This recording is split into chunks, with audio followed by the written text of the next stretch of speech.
আসসালামু আলাইকুম প্রিয় শিক্ষার্থীরা, আশা করি তোমরা সবাই ভালো আছো। আমরা প্রতিদিনের মতো আবারও লাইভে যুক্ত হয়েছি। ফার্স্ট অফ অল আমাদের স্ক্রিনটা ক্লিয়ার দেখা যাচ্ছে কিনা এবং আমাদের সাউন্ডটা স্পষ্ট রয়েছে কিনা সেটা একটু জানিয়ে দাও।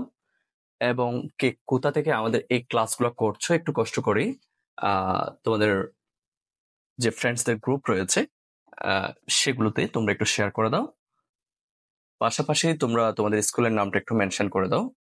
আমরা গতকালকে ঘোষণা অনুযায়ী আজকে আমরা তাপমাত্রা ও তাপ এই অভিজ্ঞতা নিয়ে মূলত আমরা আজকে আলোচনা করছি।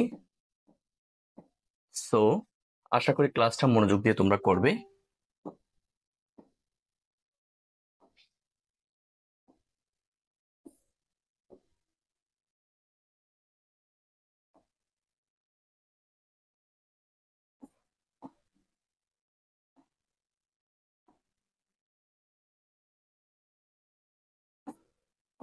আমাদের সকল প্ল্যাটফর্মের সাথে তোমরা যুক্ত থাকবে, যাতে লাইভে উপস্থিত হওয়ার সাথে সাথেই তোমরা আমাদের নোটিফিকেশনটা পেয়ে যাও।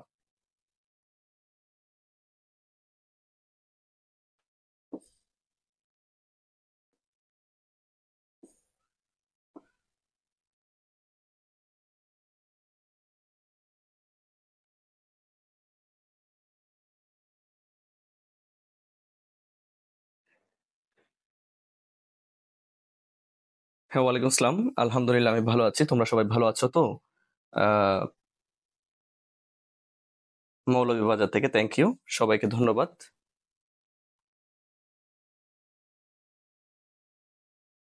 হ্যাঁ, ওয়ালাইকুম আসসালাম। সাউন্ড ঠিক রয়েছে। ফরিদপুর জেলা থেকে, চট্টগ্রামের পটিয়া থেকে। Thank you Minhas. ওকে, তাহলে চলো আমরা ক্লাসটা একটু শুরু করি। আমরা আমাদের ক্লাসটা শুরু করব যে আমাদের প্রথম যে টপিকসটা সেটা হচ্ছে আমরা আমাদের এই যে অভিজ্ঞতার নাম, এই অভিজ্ঞতার নামটা যদি আমরা একটু দেখি, আমাদের অভিজ্ঞতাটি হচ্ছে মূলত তাপমাত্রা ও তাপ নিয়ে। তো ফার্স্ট অফ অল যেহেতু তাপমাত্রা এবং তাপ নিয়ে আমাদের এই অভিজ্ঞতাটা শুরু, তাহলে শুরুতে আমাকে জানতে হবে এই তাপমাত্রা জিনিসটা কি এবং তাপ জিনিসটা কি। যদিও বইয়ের মধ্যে তাপমাত্রা ও তাপ রয়েছে, আমি কিন্তু এটা বলার সময় তাপ ও তাপমাত্রা উল্লেখ করব, কারণ তাপটাকে আগে দিব, এরপর আমরা তাপমাত্রা নিয়ে আলোচনা করব। তাহলে আমাদের এই যে তাপ বা হিট, এই তাপ জিনিসটা কি যদি প্রশ্ন করে, এক কথায় উত্তরে যদি প্রশ্ন করে স্যার তাপ কি, তখন তুমি শুধু উত্তর দিবা তাপ হলো এক প্রকার শক্তি, দ্যাটস ইট। যদি সংক্ষিপ্ত প্রশ্ন বা 2 মার্কসের জন্য এই কোয়েশ্চনটা করে তাপ বলতে কি বোঝায় বা তাপ কি, তখন তুমি বলবা তাপ হলো এক প্রকার শক্তি যা সাধারণত উষ্ণতর বস্তু থেকে শীতল বস্তুর দিকে প্রবাহিত হয়, অথবা যা আমাদের ঠান্ডা বা গরমের অনুভূতি জাগায়। আমি আবারও রিপিট করছি, স্যার তাপ হলো এক প্রকার শক্তি যা আমাদের ঠান্ডা বা গরমের অনুভূতি জাগায়, এবং এটি উষ্ণতর বস্তু থেকে শীতল বস্তুর দিকে কি হয়, প্রবাহিত হয়। দ্যাটস ইট, আর কোনো কিছু বলার দরকার নেই। এখন প্রশ্ন হচ্ছে আমরা তাপ বা হিট কি সেটা বলেছি, এখন তাপের একক কি? তাপের একক হচ্ছে জুল। তোমরা গতকালকে শক্তি পড়েছ, সেখানেও জেনেছ শক্তির একক জুল, এবং তাপের যে একক রয়েছে এসআই একক, তার একক জুল। যদিও পূর্বে এটাকে ক্যালোরি বলা হইতো। আমরা যদি হিসাব করে দেখি, 1 ক্যালোরি সমান হচ্ছে 4.18 জুল, যেটাকে অলমোস্ট আমরা যদি কাউন্ট করে দেখি 4.2 জুল বলতে পারি। এটা একটু মনে রাখবা, কারণ এটা এমসিকিউর মধ্যে আসে। 1 ক্যালোরি সমান কত জুল? তাহলে তুমি অ্যান্সার দিবা 4.18, যদি অপশনে থাকে তাহলে সেটা দিবা, যদি 4.2 থাকে তাহলে 4.2 দিবা। তাহলে আমরা বুঝতে পারলাম তাপ কি। তাপ হলো এক প্রকার শক্তি যা আমাদের ঠান্ডা বা গরমের অনুভূতি জাগায়, অথবা তাপ হচ্ছে এমন এক প্রকার শক্তি যা উষ্ণতর বস্তু থেকে শীতল বস্তুর দিকে প্রবাহিত হয়। এতটুকুই। এবার আমরা যাব স্যার তাপমাত্রা। এখন তাপমাত্রা জিনিসটা কি? তাপমাত্রা হচ্ছে কোন একটা বস্তুর তাপীয় অবস্থা। এখন এই অবস্থা জিনিসটা কি স্যার? তাপীয় অবস্থা জিনিসটা কি? যখন দুইটা বস্তু কাছাকাছি আসবে, কোন বস্তু তাপ দিবে এবং কোন বস্তু তাপ গ্রহণ করবে সেটা নির্ধারণ করা হয়। তাহলে আমি আবারও বলছি, এই তাপমাত্রা বা টেম্পারেচার কি, তখন তুমি বলবা যে স্যার তাপমাত্রা হলো কোন একটা বস্তুর তাপীয় অবস্থা। এর অর্থ হচ্ছে সাধারণত দুইটা বস্তু যদি পাশাপাশি থাকে, তখন তারা নির্ধারণ করে একটা বস্তু তাপ বর্জন করলে অন্য আরেকটা বস্তু তাপ অবশ্যই রিসিভ করবে। এই যে এখানে দেখো, তাপমাত্রা হচ্ছে কোন একটা বস্তুর তাপীয় অবস্থা, যা নির্ধারণ করে ওই বস্তুটি অন্য আরেকটা তাপীয় বস্তুর সংস্পর্শে এলে তাপ গ্রহণ করবে নাকি তাপ হারাবে। তাহলে বুঝতে পেরেছো তাপ এবং তাপমাত্রা বিষয়ের মধ্যে যে পার্থক্য রয়েছে সেটা। এখন তাপমাত্রার একক কি স্যার? তাপমাত্রার একক হচ্ছে কেলভিন, বা তুমি চাইলে এটাকে সংক্ষেপে কে দিয়ে প্রকাশ করতে পারো। আমি আবারও বলছি, তাপ কি? তাপ হলো স্যার এক প্রকার শক্তি যা আমাদের ঠান্ডা বা গরমের অনুভূতি জাগায়। তাপমাত্রা কি? স্যার তাপমাত্রা হলো কোন একটা বস্তুর তাপীয় অবস্থা যা অন্য আরেকটি তাপীয় বস্তুর সংস্পর্শে আসলে তাপ গ্রহণ করবে নাকি বর্জন করবে সেটা নির্ধারণ করে। That's it. এরপর আমরা তাপের একক কি পেয়েছিলাম? জুল, এবং পূর্বে এটা ক্যালোরি ছিল, 1 ক্যালোরি সমান 4.2 জুল। অন্যদিকে তাপমাত্রার একক হচ্ছে কেলভিন। এখন স্বাভাবিক প্রশ্ন আসতেই পারে, স্যার কেলভিন জিনিসটা কি? স্যার পানির ত্রৈধবিন্দুর, পানির যে একটা ত্রৈধবিন্দু আছে, এই ত্রৈধবিন্দুর তাপমাত্রার, পানির, আমি এখানে লিখছি, পানির ত্রৈধবিন্দুর তাপমাত্রার 273 ভাগের 1 ভাগকে 1 কেলভিন বা কেলভিন বলে। তাহলে বুঝতে পেরেছো, পানির যে একটা ত্রৈধবিন্দু আছে, সেই ত্রৈধবিন্দুর যে একটা টেম্পারেচার রয়েছে সেটাকে 273 ভাগ করে 1 ভাগকে বলা হবে মূলত 1 কেলভিন। এখন প্রশ্ন আসতে পারে, তাহলে স্যার এই ত্রৈধবিন্দু জিনিসটা কি আবার? স্যার ত্রৈধবিন্দু হচ্ছে যে টেম্পারেচারের মধ্যে বরফ, পানি এবং জলীয় বাষ্প, পানির যে 3টা অবস্থা রয়েছে, বরফ, পানি এবং জলীয় বাষ্প, এই 3টা অবস্থা সহাবস্থানে থাকে, তাকে বলা হয় পানির ত্রৈধবিন্দু। আমরা যদি এই ত্রৈধবিন্দুর গ্রাফটা একটু দেখার চেষ্টা করি, স্বাভাবিক অর্থে আমি এখানে 2টা অক্ষ দিচ্ছি স্যার, এটা হচ্ছে একটা এক্স অক্ষ এবং এটা হচ্ছে একটি ওয়াই অক্ষ। তাহলে এক্ষেত্রে আমার ত্রৈধবিন্দুটা মনে করো এই যে স্যার, এটা যদি বরফের একটা গ্রাফ হয়, তারপর মনে করো স্যার এটা যদি বাষ্পের একটা গ্রাফ হয়, আবার এটা যদি তরলের একটা গ্রাফ হয়, তাহলে এই যে যে একটা বিন্দুতে বরফ, পানি এবং জলীয় বাষ্প সহাবস্থানে থাকে, অথবা তুমি চাইলে এই গ্রাফটাকে এদিকে করে দিতে পারো, এই যে এদিকে করে দিতে পারো, নো প্রবলেম। অর্থাৎ যে পয়েন্টটাতে বরফ, পানি এবং জলীয় বাষ্প সহাবস্থানে থাকে, এটাকে বলা হয় ট্রিফল পয়েন্ট অথবা ত্রৈধবিন্দু। এবং এই ট্রিফল পয়েন্টের যে টেম্পারেচার, এই টেম্পারেচারটা হচ্ছে অলমোস্ট 2733.18 বা 15 কেলভিন ধরা হয়। তাহলে বুঝতে পেরেছো কেলভিন কি? পানির ত্রৈধবিন্দুর তাপমাত্রা 273 ভাগের 1 ভাগকে 1 কেলভিন বলে। এবং ত্রৈধবিন্দু জিনিসটা কি? যে নির্দিষ্ট টেম্পারেচারের মধ্যে বরফ, পানি এবং জলীয় বাষ্প তিনটাই সহ অবস্থানে থাকবে, ওটাকে বলা হয় পানির ত্রৈধবিন্দু বা ট্রিপল পয়েন্ট। বুঝতে পারছো কিনা একটু বলো কাইন্ডলি কমেন্ট সেকশনে। আমরা এখনো তাপ সঞ্চালনে যাই নাই, যাব। আগে আমরা মেইন বিষয়গুলো একটু ক্লিয়ার করি। সবগুলো বিষয় আমাদের ক্লিয়ার করার প্রয়োজন নেই, যেগুলো ইম্পর্টেন্ট আমরা সেগুলো ক্লিয়ার করব। জুল, thank you, thank you, okay, thank you, very good. তাহলে আমরা তাপ জিনিসটা পড়েছি এবং আমরা তাপমাত্রা জিনিসটা পড়েছি এবং একক কি সে সম্পর্কে আমরা জেনেছি। এখন আমরা একটু তাপীয় প্রসারণে যাব। তার আগে অনেকে বলেছে তাপ সঞ্চালন জিনিসটা কি। মূলত তাপ সঞ্চালনটা হচ্ছে তাপ শক্তিকে এক জায়গা থেকে অন্য জায়গায় স্থানান্তরিত করা। এবং এই যে তাপ সঞ্চালন বা তাপ যে এক জায়গা থেকে অন্য জায়গায় স্থানান্তরিত হবে, এটার জন্য কয়েকটা সিস্টেম রয়েছে। যেমন একটা হচ্ছে তাপের পরিবহনের মাধ্যমে যেতে পারে, পরিচলনের মাধ্যমে যেতে পারে, আর বিকিরণের মাধ্যমে যেতে পারে। সো আমি এই বিষয়গুলো আসলে এক্সপ্লেন করছি না। এই যে পরিবহন বা কন্ডাকশন, এরপর পরিচলন এবং বিকিরণ, এটা হচ্ছে ডিরেক্টলি সূর্যের যে তাপ আমাদের বডিতে চলে আসে সেটা। সো এগুলো একটু তোমরা একটু নিজ দায়িত্বে পড়লে আশা করি বুঝতে পারবা। আমি এই বিষয়টা নিয়ে একটু আলোচনা করছি না। এবার আমি যে অংশে যাব সেটা হচ্ছে তাপ এবং তাপমাত্রার পরে আমাকে যে স্কেল রয়েছে, তাপমাত্রা পরিমাপের যে স্কেল রয়েছে, এই স্কেল সম্পর্কে একটা আমাকে সম্পর্ক প্রুভ করতে হবে বা সম্পর্কটা সম্পর্কে জানতে হবে। আমরা জানি তাপ পরিমাপের জন্য 3 ধরনের স্কেল রয়েছে। একটা হচ্ছে সেলসিয়াস স্কেল, আর একটা হচ্ছে Fahrenheit scale, and the last one Kelvin scale. এই 3টা স্কেল কিন্তু আমাদের তাপমাত্রা পরিমাপের জন্য রয়েছে। এবার আমি যদি সেলসিয়াস স্কেলের ক্ষেত্রে নিম্ন বিন্দু যদি আমি দেখি, তাহলে হচ্ছে 0 ডিগ্রি সেলসিয়াস, যেটাকে বরফ বিন্দুও বলে। আর ঊর্ধ্ববিন্দু বা বাষ্পবিন্দু হচ্ছে 100°C। সো এখানে যদি আমি পার্থক্য কম্পেয়ার করি তাহলে অলমোস্ট 100ই পাচ্ছি। একইভাবে আমি যদি এই ফারেনহাইট স্কেলে কাউন্ট করি, ফারেনহাইট স্কেলে স্যার নিম্নবিন্দু হচ্ছে তোমার 32°F থেকে শুরু হয় এবং এখানে বাষ্পবিন্দু হচ্ছে 212°F এবং এখানে পার্থক্যটা হচ্ছে স্যার অলমোস্ট 180।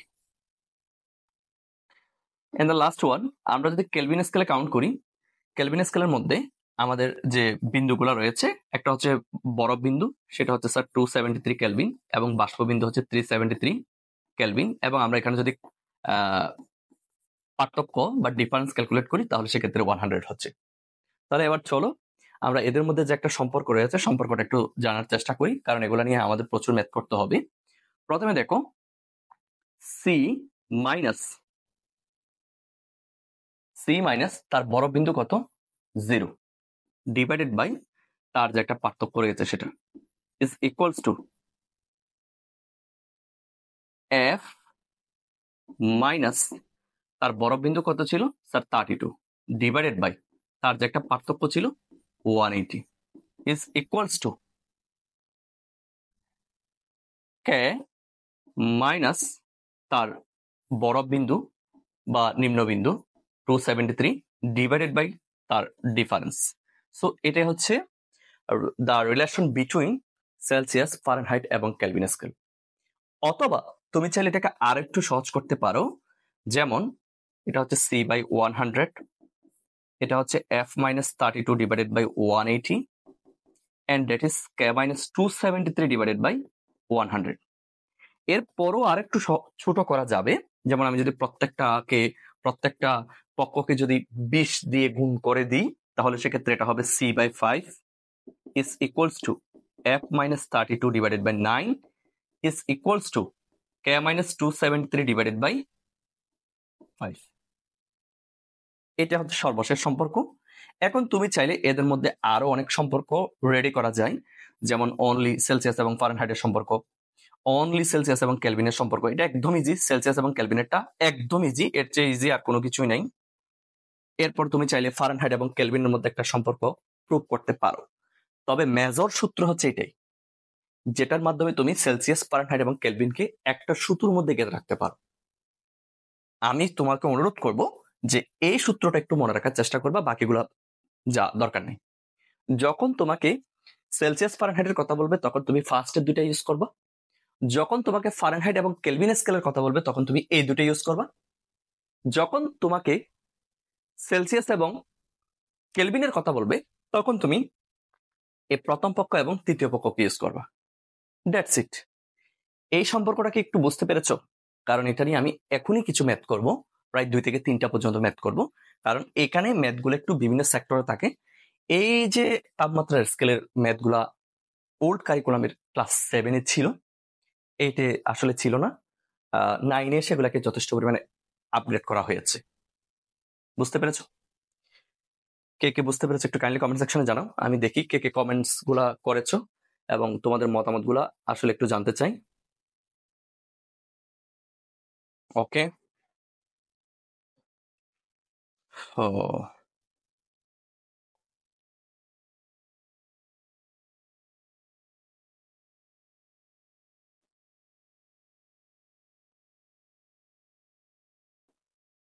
Very good. তাপ সঞ্চালন নিয়ে বলেছি, পরিবহন, পরিচালন, বিকিরণ। থ্যাংক ইউ মারুফ। এরপরে বুঝতে পেরেছো, থ্যাংক ইউ তোবা জামান। Yes sir. প্রতিদিন কি একই টাইমে 9-এর ক্লাস নেন? অবভিয়াসলি, তবে একটু লেট হয়ে গেছে আজকে, 8:30 ক্রস হয়ে গেছে। সো আসলে কিছু করার নাই, তবে তুমি চাইলে টেনে টেনে দেখতে পারো, নো প্রবলেম। আবার লাইভটা শেষ হলে তুমি ব্যাকে এসে দেখতে পারো। থ্যাংক ইউ, বুঝতে পেরেছো। এবার আমরা যে বিষয়টা নিয়ে আলোচনা করব, আমরা অলরেডি আমাদের যে ইয়াগুলো রয়েছে, ওয়েট, লাইভ ক্লাসটা কই? এই যে আমাদের লাইভ ক্লাস।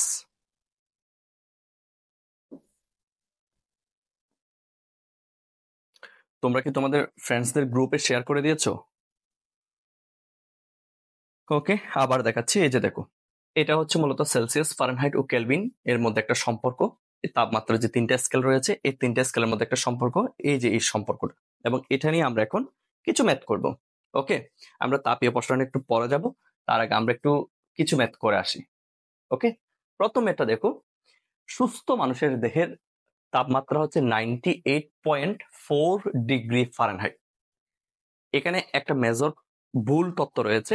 আমরা অধিকাংশই মনে করি যে মানুষের বডির টেম্পারেচারটা হচ্ছে 98 ডিগ্রি, এতটুকু আমরা কনফার্ম, কিন্তু আমরা স্কেলটা ভুল করে ফেলি। অনেকে বলে 98 ডিগ্রি সেলসিয়াস। তুমি একটা বিষয় চিন্তা করে দেখো, 100 ডিগ্রি সেলসিয়াস টেম্পারেচারে পানি ফুটতে থাকে, অর্থাৎ বাষ্প হতে থাকে। একজন মানুষের টেম্পারেচার যদি 98 ডিগ্রি সেলসিয়াস হয়, তাহলে তো ওই মানুষের পাশে কেউ দাঁড়াতেই পারবে না। আমাদের স্কেলটা ভুল হয়, আমরা 98 ঠিক মতো আমরা বলতে পারি অলমোস্ট 98, কিন্তু আমরা সেলসিয়াস বলবো না, এটা হচ্ছে ফারেনহাইট। একজন সুস্থ মানুষের বডির টেম্পারেচার হচ্ছে 98.4 ডিগ্রি ফারেনহাইট। ফারেনহাইট ফারেনহাইট এটা মাথায় রাখতে হবে।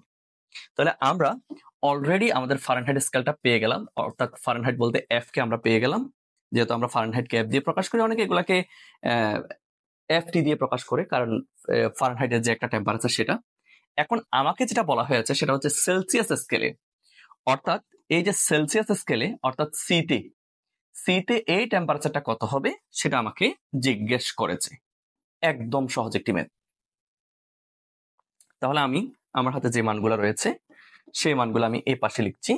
স্যার, আমার হাতে এফ এর মান রয়েছে, এবং এই এফ এর ভ্যালুটা হচ্ছে sir 98.4 degree Fahrenheit. So the scale of Celsius is what? আমরা আমাদের সম্পর্কের যে ইয়াটা পেয়েছিলাম সেখান থেকে আমরা সূত্রটা ইউজ করে দিচ্ছি, C/5 is equals to F minus 32 divided by 9।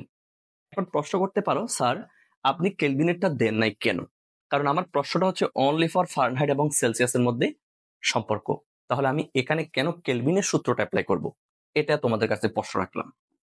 এবার C/5 টিকে দিলাম, এফ এর মানটা এখান থেকে ইনপুট দিয়ে দাও, 98.4 minus 32 divided by 9।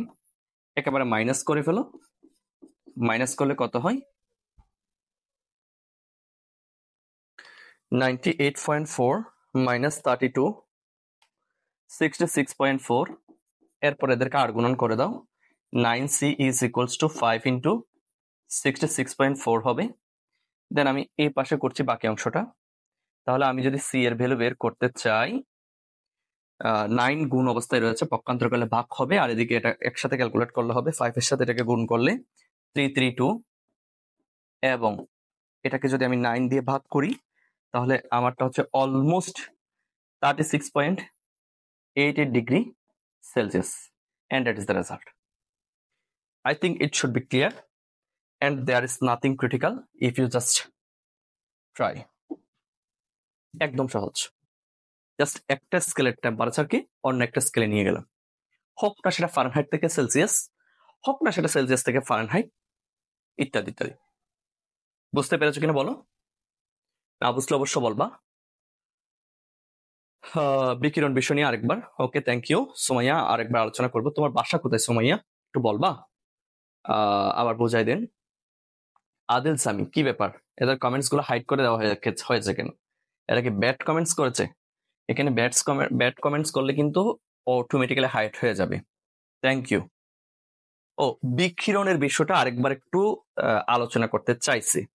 Okay, thank you Mustafizur. এই যে দেখো, বিকিরণের বিষয়টা হচ্ছে, দেখো ডিরেক্টলি আমরা যখন রোদে দাঁড়াই তখন যে তাপ অনুভব করি সেই তাপ হচ্ছে বিকিরণ প্রসেসে মূলত পরিবহন বা পরিচালন পদ্ধতিতে সূর্য থেকে আমাদের কাছে পৌঁছায়নি। এটা হচ্ছে ডিরেক্টলি পৌঁছিয়েছে, ডিরেক্টলি যেহেতু আমাদের শরীরে চলে এসেছে কোন একটা মাধ্যম ছাড়া, এটা হচ্ছে মূলত বিকিরণ। বিকিরণের জন্য কোনো মাধ্যমের দরকার হয় না, এগুলোর জন্য মাধ্যমের প্রয়োজন, বিকিরণের জন্য কোনো মাধ্যমের প্রয়োজন নাই। সেজন্য সূর্য আর পৃথিবীর ভেতরে মহাশূন্য থাকার পরেও দৃশ্যমান আলোর সঙ্গে অদৃশ্যমান যে একটা অবলোহিত রশ্মি আছে, যে আলোর যে একটা তরঙ্গ দৈর্ঘ্য আছে, যে আবার অতিবেগুনি রশ্মি, যেটাকে ইউভে বা আল্ট্রাভায়োলেট রশ্মি বলে। এই জিনিসগুলো তোমরা একটু পড়লে আশা করি বুঝতে পারবা। এখানে কোনো কিছু নেই। এগুলো হচ্ছে তাপ সঞ্চালনের মাধ্যম তিনটা: পরিবহন, পরিচলন এবং বিকিরণ। বিকিরণ বা রেডিয়েশন। ওকে, তোমরা যদি চাও আমি পিডিএফ গুলো অবশ্যই এখানে দিয়ে রাখবো। আপেক্ষিক তাপ, শাহিন আমি এখনো সেখানে যাই নাই। আপেক্ষিক তাপ নিয়ে আমাদের অলরেডি স্লাইড রয়েছে, আমরা আলোচনা করব। আস্তে আস্তে যাচ্ছি, ধাপে ধাপে যাচ্ছি। আমাকে একটু হেল্প করো, আমি চেষ্টা করছি তোমাদের প্রত্যেকটা কোয়েশ্চেন আমি আনসার দেওয়ার। ইতিহাস, সামাজিক বিজ্ঞানের শর্ট সাজেশন দেন প্লিজ। এটা আবার কোথা থেকে আসছে? এখানে ইতিহাস এবং সামাজিক বিজ্ঞানের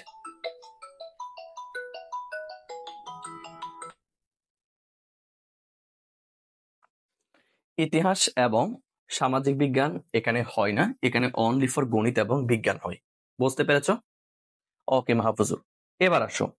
এই ম্যাথটা তো আমরা কমপ্লিট করেছি, এখন আমরা পরবর্তী ম্যাথে যাচ্ছি। সেম সেলসিয়াস, ফারেনহাইট এবং কেলভিন সংক্রান্ত। এখন আমাকে বলা হয়েছে একটি ধাতব গোলকের টেম্পারেচার 50 ডিগ্রি সেলসিয়াস বৃদ্ধি করা হলে, ও মাই গড, এখানে তো কাহিনী একটা জুড়ে দিয়েছে। যেহেতু তারা বলেই দিয়েছে 50 ডিগ্রি সেলসিয়াস বৃদ্ধি, স্যার এটা তো সেলসিয়াস হবে, ওকে, কিন্তু সেলসিয়াস হওয়ার পরেও এখানে যেটা হবে সেটা হচ্ছে সেলসিয়াসের যে পরিবর্তন সেটা, অর্থাৎ আমরা এটাকে ডেল্টা সি দিয়ে প্রকাশ করতে পারি। অর্থাৎ সেলসিয়াস স্কেলে যে টেম্পারেচারের পরিবর্তন হয়েছে আমরা সেটাই বলতে পারি, কারণ এই বৃদ্ধি বা হ্রাস এই ওয়ার্ডটি দ্বারা মূলত পার্থক্য কি বোঝায়। বুঝতে পেরেছো? তাহলে এটাকে যদি তুমি শুধু সি এর মান ধরো, তুমি বড় একটা ভুল করেছো।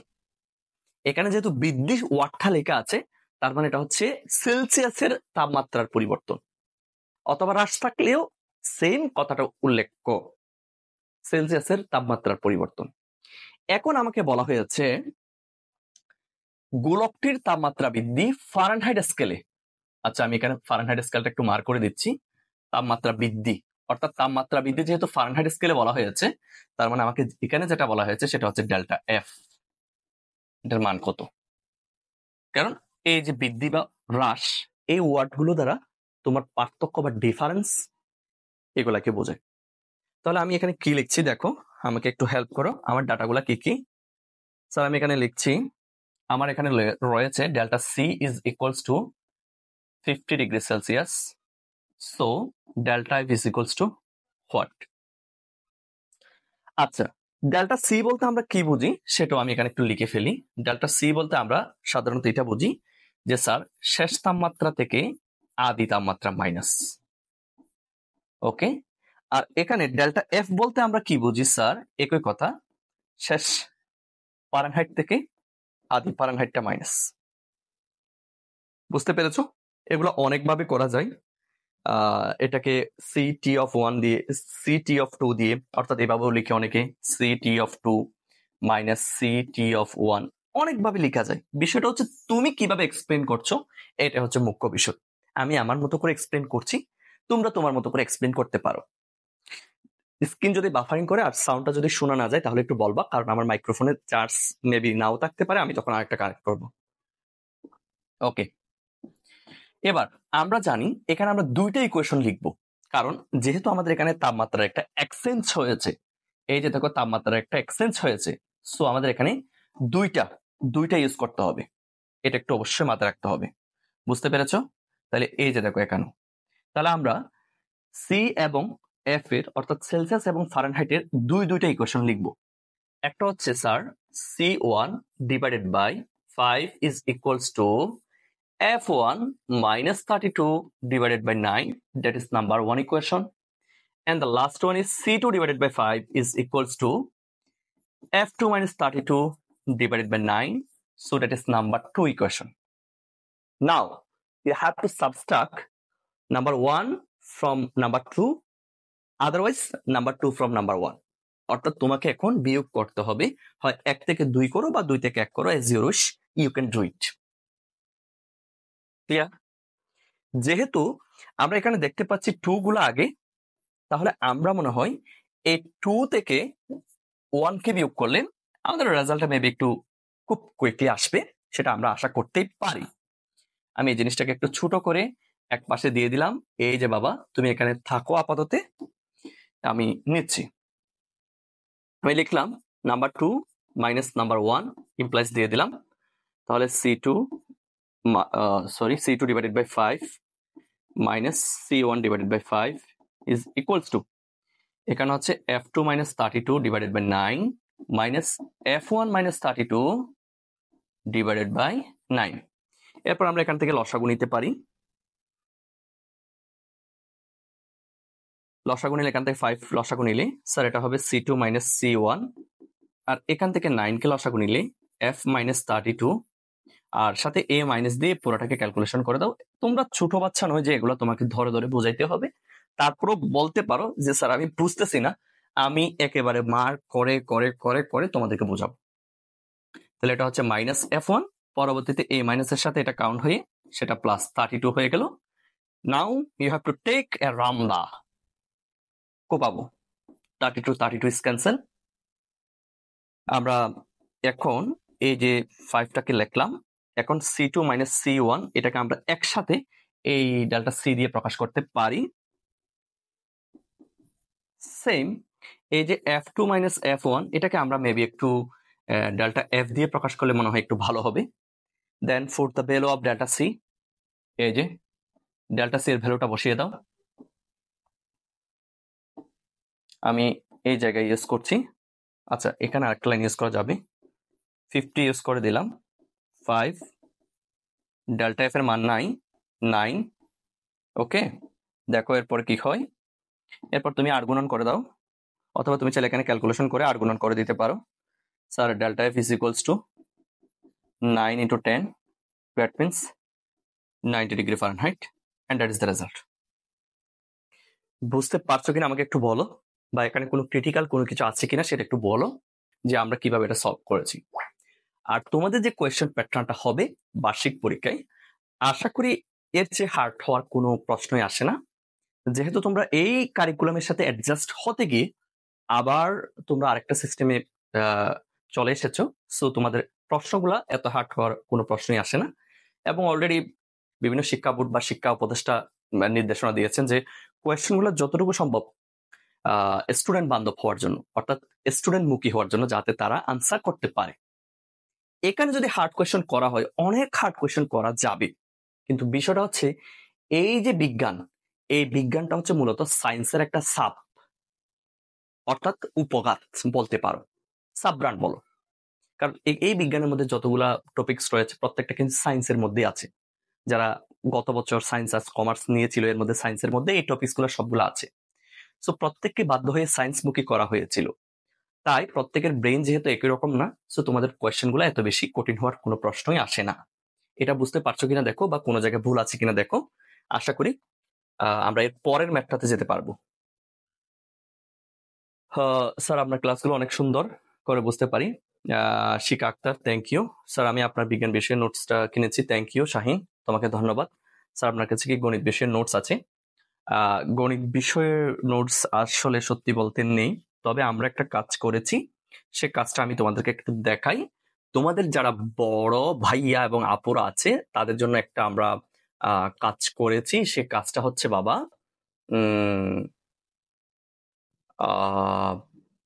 ডকুমেন্টসে গেলাম,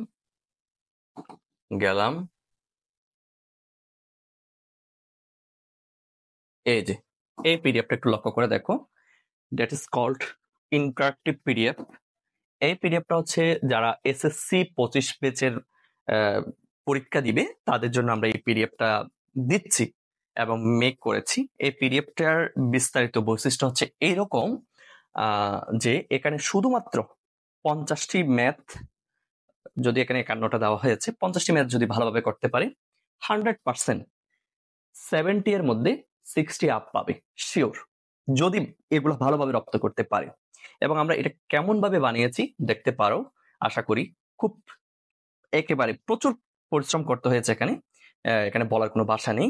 এবং এখানে এমন ভাবে সিস্টেমটা করা হয়েছে, যেমন দেখো এখানে উল্লেখ করে দিয়েছি, এই যে স্যার অধ্যায় 3 থেকে এই পোস্টের ইয়াগুলো তোমাকে দেখতে হবে। এখন এই পোস্টের লিঙ্কটা আমি এখানে অ্যাড করে দিয়েছি, আমি এই জিনিসটা বুঝতে পারতেছি না, ক্লিক করলাম, ক্লিক করার সাথে সাথে আমাকে ইয়াতে নিয়ে যাবে। এই যে দেখো, এটা হচ্ছে আমাদের একটা ভিডিও, আমি সাউন্ডটা দিতে পারছি না, ওকে। এই ভিডিওটার মধ্যে নিয়ে যাওয়া হয়েছে এবং এখানে দেখো আমরা সবচেয়ে সহজ উপায়ে যে মান নির্ণয়ের যে একটা ট্রিক্স রয়েছে সেই সম্পর্কে এখানে আলোচনা করা হয়েছে। সো আমরা আবার ব্যাক করছি। এরপর মনে করো স্যার আমরা একটু আপনার পেজ থেকে ঘুরে আসবো, সেম একই এখানে একটা ক্লিক রয়েছে, স্যার আমি এই ম্যাপটা বুঝতে পারতেছি না, ডিরেক্টলি সেখানে ক্লিক করবা, ওই ম্যাপটা যখন থেকে শুরু হয়েছে ঠিক তখন থেকে ভিডিওটা প্লে হবে। মনে করো আমি আজকের এই ক্লাসে 15তম মিনিটে আমি একটা ম্যাথ করিয়েছি, ওই 15তম মিনিট থেকে ওই ম্যাথটাই মূলত প্লে হবে, শুরু থেকে প্লে হবে না। এরপর মনে করো স্যার আমি একটু আপনার পেজ থেকে ঘুরে আসতে চাই, এই যে পেজে ক্লিক করো, তাহলে তোমাকে আমার আরফাত একাডেমির যে পেজ রয়েছে সেখানে নিয়ে যাবে, যদি এখানে লগ ইন করা নাই তাই আমি তোমাকে দেখাতে পারছি না। ক্লিয়ার? এই যে দেখো এই হলো আমাদের সেই পেজ। এখন তুমি যদি বলো স্যার আমি একটু আপনার গ্রুপ থেকে ঘুরে আসতে চাই, এই যে স্যার ডিরেক্টলি গ্রুপে ঘুরে আসতে পারো, এখানে গ্রুপ রয়েছে। এখন তুমি যদি বলো স্যার আমি একটু আপনার চ্যানেল গুলা থেকে ঘুরে আসতে চাই, একটু হোল্ড করো।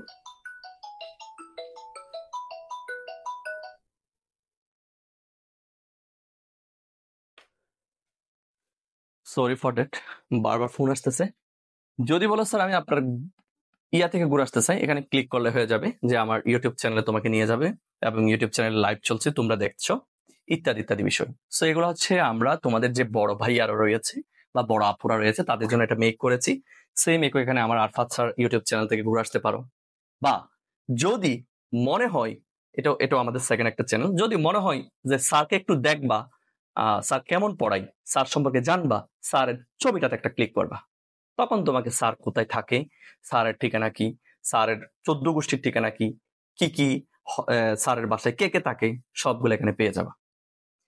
সো এটা হচ্ছে একটা ডিজিটাল ইন্টারেক্টিভ পিডিএফ। এটা এমন ভাবে মেক করা হয়েছে, এটা ডে বাই ডে আপডেট করা হবে। প্রত্যেকটা প্রশ্নের শেষে একটা ক্লিক বা ভিউ বলে দেওয়া থাকবে, ওটাতে ক্লিক করলে ওই সলিউশনটা তোমার সামনে উপস্থিত হবে।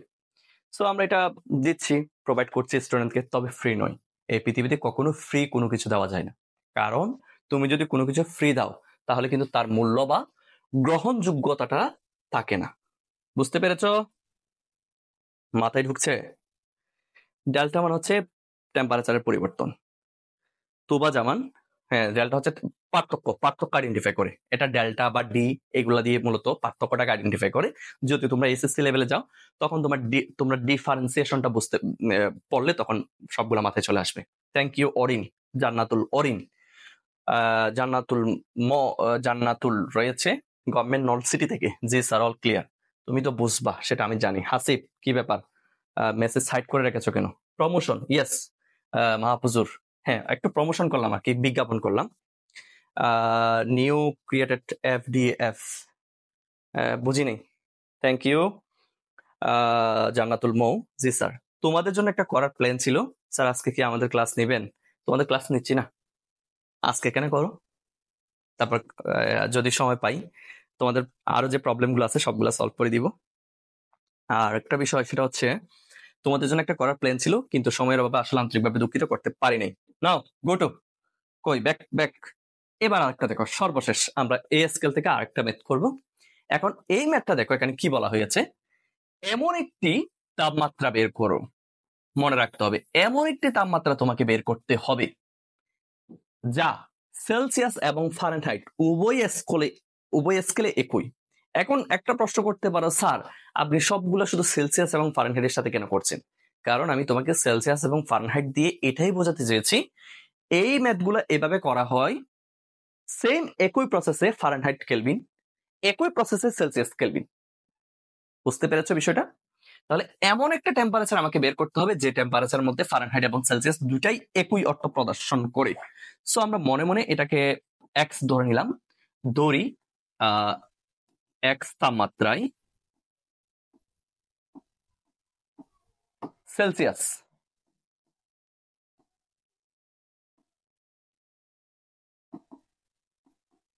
ও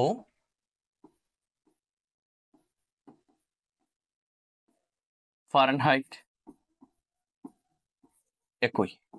আচ্ছা একটু হোল্ড করো, আমি এই ম্যাথটা করানোর পর আমি তোমাদেরকে জাস্ট 5 মিনিটসের একটা ব্রেক দিব, কারণ আমার এখানে একটা বেশ কয়েকবার ইম্পর্টেন্ট একটা ফোন এসেছে আমার ভাইয়ের, ওটা একটু রিসিভ করতে হবে, যেহেতু ফ্যামিলির একটা phone.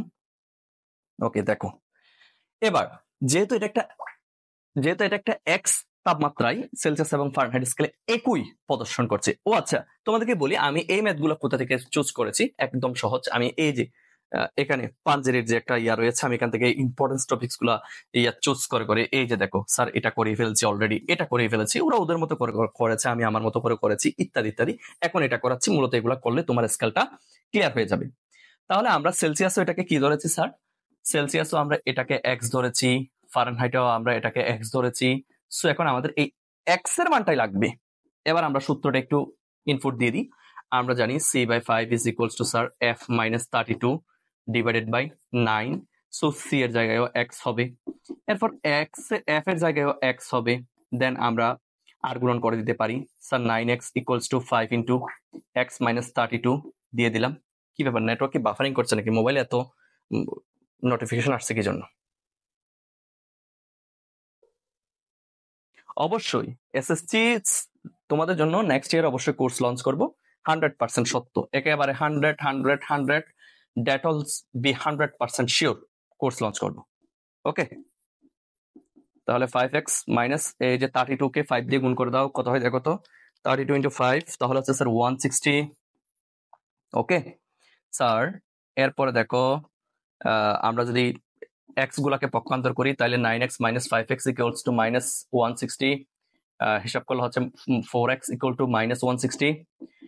So the value of x is equals two minus কত ডিগ্রি দেখো তো, মাইনাস 40 ডিগ্রি, অর্থাৎ সেলসিয়াস স্কেলে সেটা হবে 40 ডিগ্রি সেলসিয়াস, অথবা ফারেনহাইট স্কেলে সেটা হবে মাইনাস 40 ডিগ্রি ফারেনহাইট। তাহলে দেখো তো আনসারটা মিলছে কিনা, আমাদের আনসারটা মিলছে কিনা দেখো তো।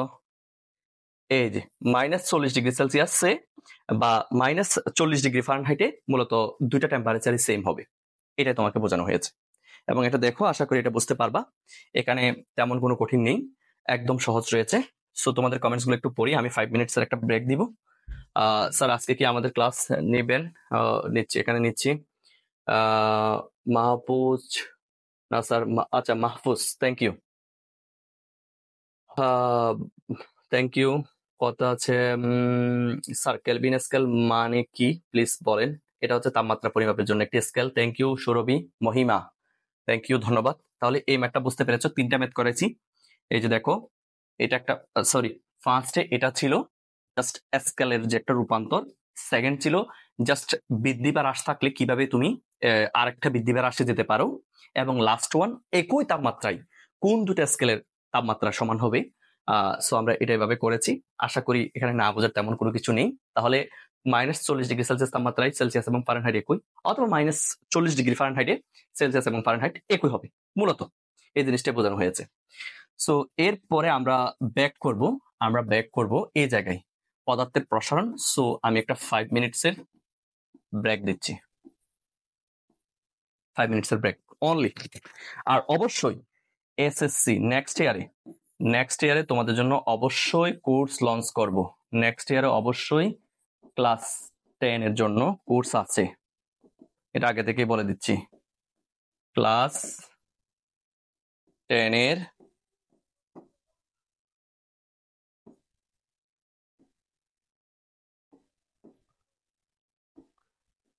এর কোর্স জানুয়ারি থেকে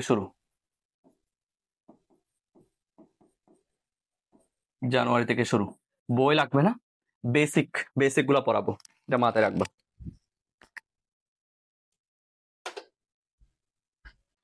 ওকে, ওয়েলকাম ব্যাক এগেইন। আসলে আন্তরিকভাবে দুঃখিত, আমার একটা গুরুত্বপূর্ণ ফোন এসেছিল, তাই আমি ক্লাসটা একটু ব্রেক করেছি। কি অবস্থা তোমাদের? আচ্ছা, এস একক কেলভিন ধরা হয়, থ্যাংক ইউ। কেলভিনের একটা সংজ্ঞা দিয়েছি তো মারুফ, পানির তড়িৎ তাপমাত্রার 273 ভাগের 1 ভাগকে কেলভিন বলে। জি sir, all clear. Okay okay sir, thank you.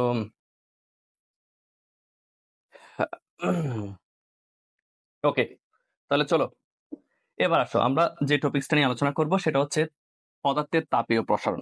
এই তাপীয় প্রসারণটা হচ্ছে মূলত 3 ধরনের হতে থাকে, যেমন কঠিন পদার্থের ক্ষেত্রে তাপীয় প্রসারণ, তারপর তোমার তরল পদার্থের ক্ষেত্রে তাপীয় প্রসারণ, এরপর রয়েছে তোমার গ্যাসীয় পদার্থের ক্ষেত্রে তাপীয় প্রসারণ রয়েছে।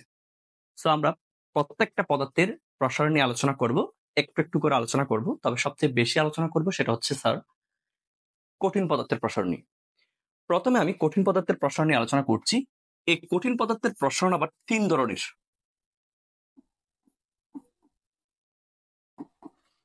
এখন তাপ প্রয়োগ করলে কঠিন পদার্থের 3 ধরনের প্রসারিত হয়। একটা হচ্ছে দৈর্ঘ্য বরাবর, আরেকটা হচ্ছে স্যার ক্ষেত্র বরাবর, এবং আরেকটা হচ্ছে স্যার তার আয়তন বরাবর। অর্থাৎ আমরা কিভাবে দৈর্ঘ্য প্রসারণটা বলতে পারি?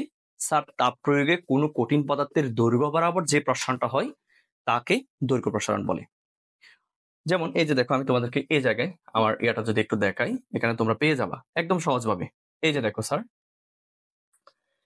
কঠিন বস্তুর তাপ প্রয়োগ করলে নির্দিষ্ট দিকে দৈর্ঘ্য বরাবর যে প্রসারণ ঘটে তাকে বলা হয় দৈর্ঘ্য প্রসারণ। একইভাবে এই যে দেখো, দৈর্ঘ্য প্রসারণ, ক্ষেত্র প্রসারণ, আয়তন প্রসারণ। একইভাবে স্যার আমরা যদি ক্ষেত্র প্রসারণের কথা বলতে পারি, তাহলে একটি কঠিন বস্তুকে তাপ প্রয়োগ করলে এর ক্ষেত্রফল বরাবর যে বৃদ্ধিটা ঘটে এটাকে বলা হয় ক্ষেত্র প্রসারণ। And the last one, sir কোন কঠিন পদার্থের তাপমাত্রা বৃদ্ধি করলে তার আয়তন বরাবর যে প্রসারণটা হয় তাকে বলা হয় আয়তন প্রসারণ। সবগুলো সিমিলার। অর্থাৎ দৈর্ঘ্য প্রসারণের মধ্যে হচ্ছে দৈর্ঘ্য বরাবর প্রসারিত হবে, ক্ষেত্র প্রসারণের মধ্যে হচ্ছে তার এরিয়া অর্থাৎ ক্ষেত্র বরাবর প্রসারিত হবে, এবং আয়তন প্রসারণের মধ্যে তার আয়তন বরাবর প্রসারিত হবে। That's it. এখন আসো, দৈর্ঘ্য প্রসারণের যে একটা সহগ, এই দৈর্ঘ্য প্রসারণের সহগটাকে বলা হয় আলফা। মনে রাখতে হবে স্যার, এটাকে বলা হয় আলফা। আর ক্ষেত্র প্রসারণ সহগের যে একক এটাকে বলা হয় বিটা, এবং আয়তন প্রসারণের যে সহগ এটাকে গামা বলা যায়। ওকে, এগুলো হচ্ছে সহগ। এখন এগুলার সংজ্ঞাও কিন্তু রয়েছে সবগুলা। আমি বিস্তারিতভাবে এত কিছু আলোচনা করছি না, আমি শুধুমাত্র সূত্রগুলো দিয়ে আমি কিছু ম্যাথ করতে চাইছি। ঠিক আছে?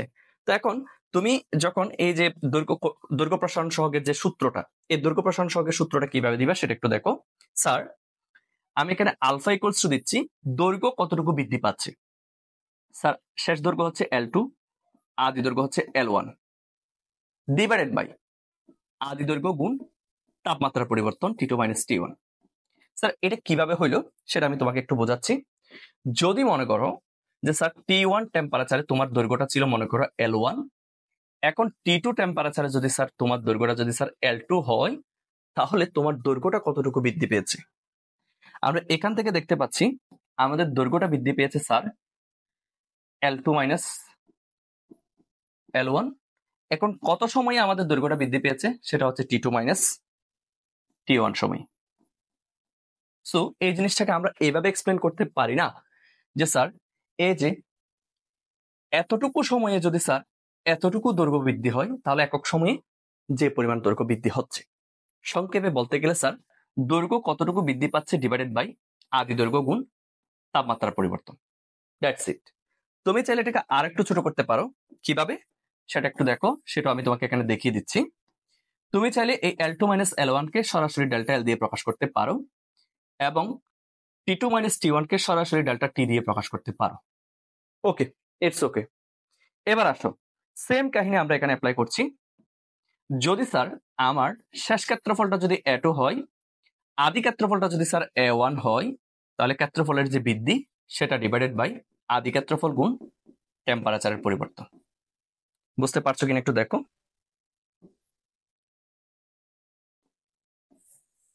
আমি এটা একটু মার্ক করে একটু নিচের দিকে নিয়ে আসছি।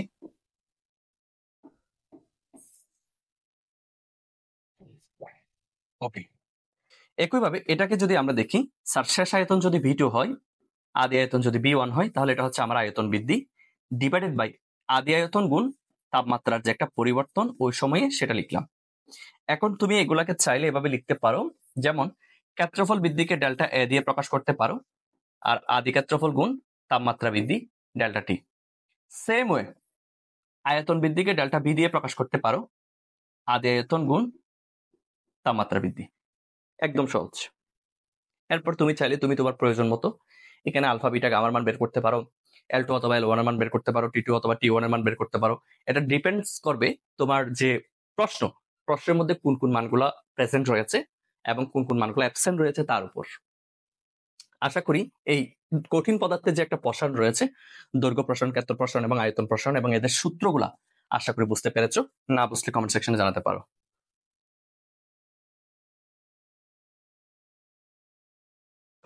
Thank you.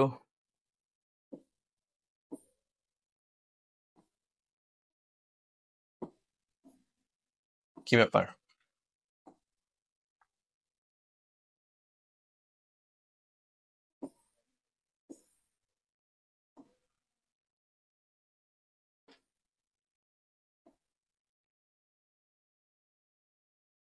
ওকে, পরিবহন কঠিন পদার্থের প্রসারণ। এরপর স্যার এসএসসি কোর্স ইউটিউবে করাবেন না? এটা দেখি, এটা নিয়ে পরে চিন্তা করব। ওকে স্যার, 12 ধাপটা একটু করাবেন। 12 ধাপটা মানে বুঝিনি। Thank you. এবার আসো, কঠিন পদার্থের প্রশ্ন নিয়ে আমরা অলরেডি কথা বলে ফেলেছি এবং এগুলাতে কিন্তু বিভিন্ন ধরনের সূত্র মডিফাই করা হয়। যেমন আমি তোমাদেরকে এখানে যদি একটু দেখাই, এখানে কত রকমের সূত্র দেখো। এই যে এটা ছিল এই যে এটা ছিল আমাদের মেইন সূত্র। এই সূত্রটাকে কিরকম করা হয়েছে দেখো। এখানে ডেল্টা এল এর মান বের করার জন্য একটা সূত্র, L2 এর মান বের করার জন্য একটা সূত্র। এটা মাঝে মধ্যে লাগে, কিন্তু ইম্পর্টেন্ট রয়েছে। একইভাবে এটা ছিল মেইনলি ক্ষেত্রফল বৃদ্ধির যে একটা সূত্র ছিল, এখান থেকেও তুমি এগুলো বের করতে পারো। এটা ছিল আয়তন প্রসারণ সহগের যে একটা সূত্র ছিল, সেই সূত্রকে তুমি এভাবে লিখতে পারো। এখন আমরা যাব এই যে এদের মধ্যে একটা সম্পর্ক, আলফা বিটা গামার যে একটা সম্পর্ক, সেটা নিয়ে আমরা একটু যাব। এই যে তাহলে আমরা লিখছি আলফা বিটা এন্ড গামা এর সম্পর্ক। স্যার এই সম্পর্কটা একটু মনে রাখবা। এখানে এই সম্পর্কগুলো তোমাদের বইতে কিন্তু প্রুফ করতে বলা হয়েছে। যেমন তোমরা যদি তোমাদের বইয়ের পেজ নাম্বার ইয়ার দিকে যাও, এগুলা কিন্তু অনেক বড় কিছু প্রমাণ, যদি এগুলো কোনোদিনও তোমাদের পরীক্ষায় আসবে না, কারণ এগুলাতে 7 মার্কসের পুরাপুরি দিলেও আশা করি কাভার হবে না বলে মনে হয়। এই যে দেখো, কঠিন পদার্থের প্রসারণের এখানে একটা মেবি ছোট্ট করে তারা করে দিয়েছে, মেবি করে দেয় নাইও, তাও হইতে পারে। এই যে দেখো, আমাদেরকে এগুলা প্রুফ করতে বলা হয়েছে। এগুলা বুঝতে পেরেছো? তাহলে দেখো, এগুলা আমরা প্রুভ করতে পারবো, নো প্রবলেম, কিন্তু এগুলো অনেক হার্ড হয়ে যায়, তাই আমি সরাসরি লিখে দিচ্ছি। স্যার আলফা এবং বিটার মধ্যে যেটা সম্পর্ক, সেটা হচ্ছে sir twice alpha equals to beta. Twice alpha is equals to beta. আবার আলফা এবং গামার মধ্যে একটা সম্পর্ক, সেটা হচ্ছে thrice alpha is equals to gamma. অর্থাৎ আমরা এইগুলা হুবহু এখানে লিখে দিয়েছি। ঠিক আছে, এখন আমরা কিভাবে এই সূত্রগুলোকে একসাথে কম্বাইন করব। যেমন এটাকে যদি আমি 1 ইকুয়েশন দিই আর এটাকে যদি 2 নং ইকুয়েশন দিই, তাহলে একটা কাজ করো, এই 1 নাম্বারকে 3 দিয়ে গুণ করো, আর 2 নাম্বারকে যদি স্যার তুমি 2 দিয়ে গুণ করো, তাহলে মনে হয় এদের মধ্যে একটা মেজারমেন্টটা চলে আসবে। কিভাবে দেখো তো। স্যার আমরা যদি এটাকে 3 দিয়ে গুণ করি, তাহলে এটা হচ্ছে 6 alpha is equals to 3 beta. Same একই রকম ভাবে আমরা যদি এটাকে 2 দিয়ে গুণ করি, তাহলে এটা হবে 6 alpha is equals to 2 gamma. বুঝতে পেরেছো? আমি এই পুরোটাকে 3 দিয়ে গুণ করেছি আর এই পুরোটাকে 2 দিয়ে গুণ করেছি। এবার যেহেতু আমাদের আলফা গুলা মিলে গেল, সো আমরা এদের মধ্যে যে একটা কমিউনিকেশন, এটাকে আমরা এভাবে লিখতে পারি না, 6 alpha is equals to 3 beta is equals to 2 gamma, এবং এটা হচ্ছে আমাদের নির্ণয় সম্পর্ক। এখানে বুঝতে প্রবলেম হয়েছে কিনা দেখো। এটা দিয়ে তুমি alpha to beta, beta to gamma, অথবা গামা টু আলফা, যে কোনো জায়গায় তুমি রূপান্তর করতে পারো। বুঝতে পেরেছো? আর এই যে সূত্রগুলো ছিল, এগুলা কিন্তু আমরা ডিরেক্টলি বই থেকেই দিয়েছি, এবং এগুলা কিন্তু প্রমাণ করতে হয়। আমরা ডিরেক্টলি সূত্রগুলা দিয়ে আলফা বিটা গামার মধ্যে একটা কম্বিনেশন বের করে ফেলেছি, যেটা আমরা সেলসিয়াস, কেলভিন এবং ফারেনহাইটের মধ্যে আমরা বের করেছিলাম। ওকে, তাহলে আলফা বিটার সম্পর্কটা গেল। এরপর আমরা কিছু ম্যাথ করব, সমস্যা নেই। তার আগে আমরা একটু কথা বলি এই যে তাপ ধারণ ক্ষমতা নিয়ে। স্যার কোন বস্তুর তাপমাত্রা যদি 1 একক বাড়ানো হয়, যে পরিমাণ তাপের প্রয়োজন তাকে বলা হয় তাপ ধারণ ক্ষমতা। মনে রাখতে হবে স্যার, এখানে বলা হয়েছে কোন বস্তুর বলতে কত কেজি ভরের বস্তু, সেই কথাটা উল্লেখ করা হয়নি। আর এখানে তাপমাত্রা 1 এককের কথা বলা হয়েছে। ঠিক আছে, তাহলে যে পরিমাণ তোমার তাপটা প্রয়োজন, এটাকে বলা হয় তাপ ধারণ ক্ষমতা, যেটাকে সি দিয়ে প্রকাশ করা হয়। এরপর আমরা যাব তার বড় ভাই, সেটা হচ্ছে আপেক্ষিক তাপ। অর্থাৎ তাপ ধারণ ক্ষমতার আপেক্ষিক তাপের বেশি পার্থক্যটা হচ্ছে, এখানে কিন্তু ফিক্স করে বলা হয় নাই কোনো বস্তু, আর এখানে কিন্তু বলা হয়েছে 1 কেজি ভরের কোন একটা বস্তু বা পদার্থ। আর এখানে 1 একক বলতে ডিরেক্টলি কিন্তু ফিক্সড করে বলা হয়নি, আর এখানে কিন্তু ডিরেক্টলি বলে দিয়েছে 1 কেলভিন বাড়াতে, সেম যে পরিমাণ তাপের প্রয়োজন। বুঝতে পেরেছো? তাহলে তাপ ধারণ ক্ষমতার আপেক্ষিক তাপের বেসিক পার্থক্যটা কোথায়? তাপ ধারণ ক্ষমতাতে বলা হয়েছিল কোন বস্তুর তাপমাত্রা 1 একক বাড়াতে যে পরিমাণ তাপের প্রয়োজন। আর আপেক্ষিক তাপের মধ্যে কি বলা হয়েছে, কোন বস্তুর পরিবর্তে 1 কেজি ভরের কোন একটা বস্তুর কথা বলা হয়েছে এবং তাপমাত্রা 1 একক বাড়ানোর পরিবর্তে ডিরেক্টলি 1 কেলভিন বাড়ানোর কথা বলা হয়েছে, সেম যে পরিমাণ তাপের প্রয়োজন। এবং এই আপেক্ষিক তাপকে এস দিয়ে প্রকাশ করা হয় আর এটাকে সি দিয়ে প্রকাশ করা হয়। সো তোমরা চাইলে এই আপেক্ষিক তাপ এবং তাপ ধারণ ক্ষমতার মধ্যে একটা সম্পর্ক আছে, সো সেই সম্পর্কটা তোমরা লিখতে পারো। ও মাই গড, আমি তো একটু মিস্টেক করেছি, আমি তরল পদার্থের প্রসারণটা পড়াইনি। সো একটু ব্যাক করি।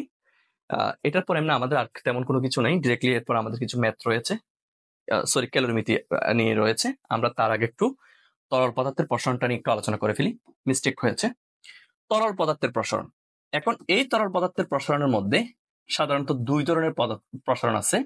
সেটা হচ্ছে কি স্যার, তরল পদার্থের প্রসারণ সাধারণত 2 ধরনের, একটা হচ্ছে প্রকৃত প্রসারণ আর একটা হচ্ছে স্যার আপাত প্রসারণ। ঠিক আছে, প্রকৃত প্রসারণ আর আরেকটা হচ্ছে স্যার আপাত প্রসারণ।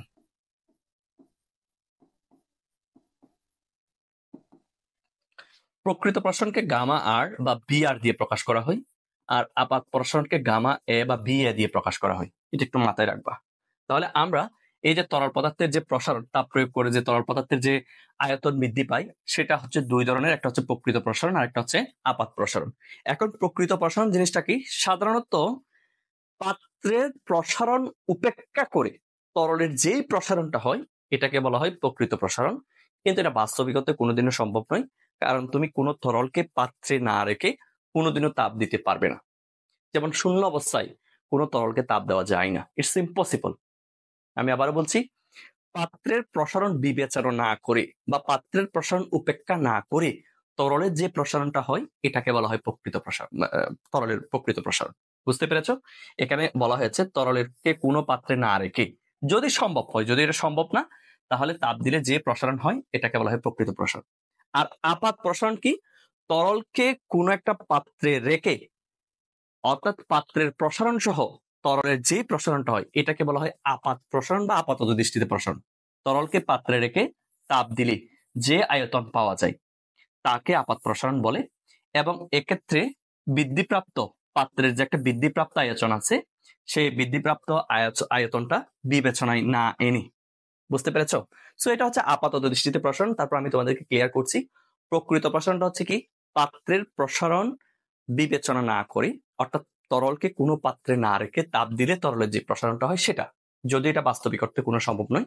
আর আপাত প্রসারণটা হচ্ছে কি, আপাতত দৃষ্টিতে আমরা যদি দেখি তরলের কি পরিমাণ প্রসারণ হচ্ছে, এটা হচ্ছে মূলত আপাত প্রসারণ। এবং এক্ষেত্রে অবশ্যই মুখ্য বিষয়, আপাত প্রসারণের মধ্যে স্যার পাত্র এবং তরল উভয়ের প্রসারণ হয়।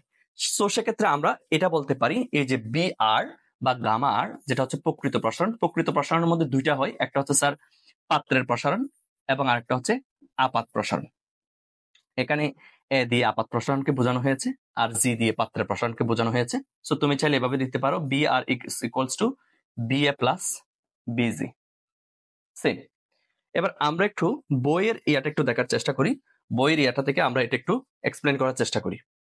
এই যে দেখো, এখানে 3টা লেয়ার আমরা দেখতে পাচ্ছি, এখানে একটা লেয়ার, এখানে একটা লেয়ার, এখানে একটা লেয়ার। ভালো করে দেখো, এখানে শুরুতে আমি পানি নিয়েছি স্যার এ পর্যন্ত, এ দাগ পর্যন্ত আমি পানি নিয়েছি। এখন আমি যখন এখানে তাপ দিলাম, তাপ দেওয়ার কারণে ফার্স্ট অফ অল এই তাপটা রিসিভ করবে স্যার আমার পাত্রটা। সো পাত্রের আয়তনটা হালকা বেড়ে যাবে, হালকা বেড়ে যাওয়ার কারণে এই পানির লেয়ারটা একটু করে কমে যাবে, বি বিন্দুতে চলে আসলো। এটা হচ্ছে স্যার পাত্রের প্রসারণ। বুঝতে পেরেছ? এরপর পাত্র যখন নির্দিষ্ট পরিমাণ তাপমাত্রা শোষণ করার পর ওই তাপমাত্রা যখন পানিকে ট্রান্সফার করে দিবে, তখন পানি কি করবে, ডিরেক্টলি এই বি থেকে সি পর্যন্ত যাবে, ডিরেক্টলি বি থেকে সি পর্যন্ত লাফ দিবে। ওকে, আমি এটা এই পাশে দেখাই, দাঁড়াও, ডিরেক্টলি এই বি থেকে সি পর্যন্ত লাফ দিবে। আচ্ছা, এই পাশে দেখাই, বি থেকে সি পর্যন্ত লাফ দিবে। এই বি থেকে সি পর্যন্ত লাফ দেওয়াটা হচ্ছে আসলে প্রকৃত প্রসারণ। বুঝতে পেরেছো? এটাকে আমি বি আর দিয়ে প্রকাশ করলাম। কিন্তু তোমার আপাতত দৃষ্টিতে মনে হবে যে স্যার আমি তো পানি এ পর্যন্ত নিয়েছি, এখন বর্তমানে সি পর্যন্ত গেছে, তাহলে স্যার আমার প্রসারণ শুধুমাত্র এতটুকুই হয়েছে, যেটা হচ্ছে তোমার আপাত প্রসারণ। বিষয়টা বুঝতে পারছো কিনা দেখো, আমি প্রয়োজনে এখান থেকে একটা স্লাইড এনে তোমাদেরকে দেখাচ্ছি। আমি এই পাশে চলে যাই, একদম এখানে থাকার কথা।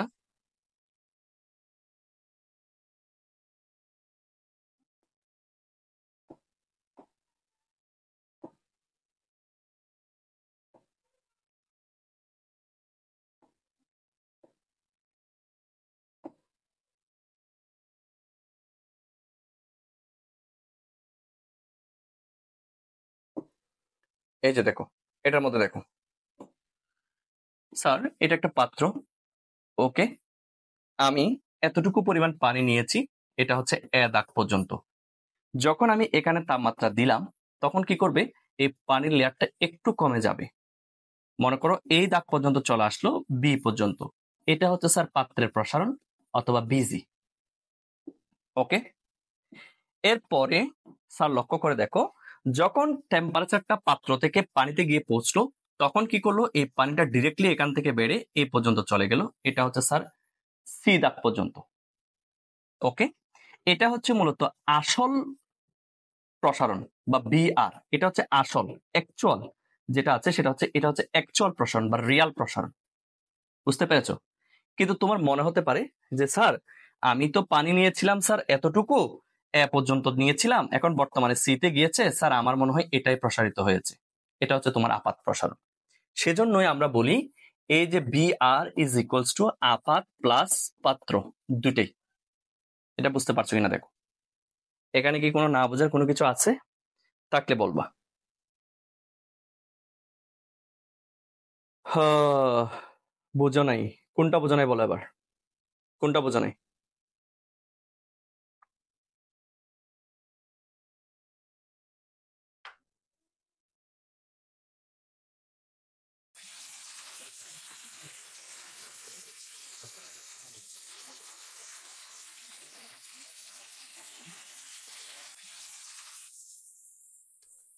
বলো।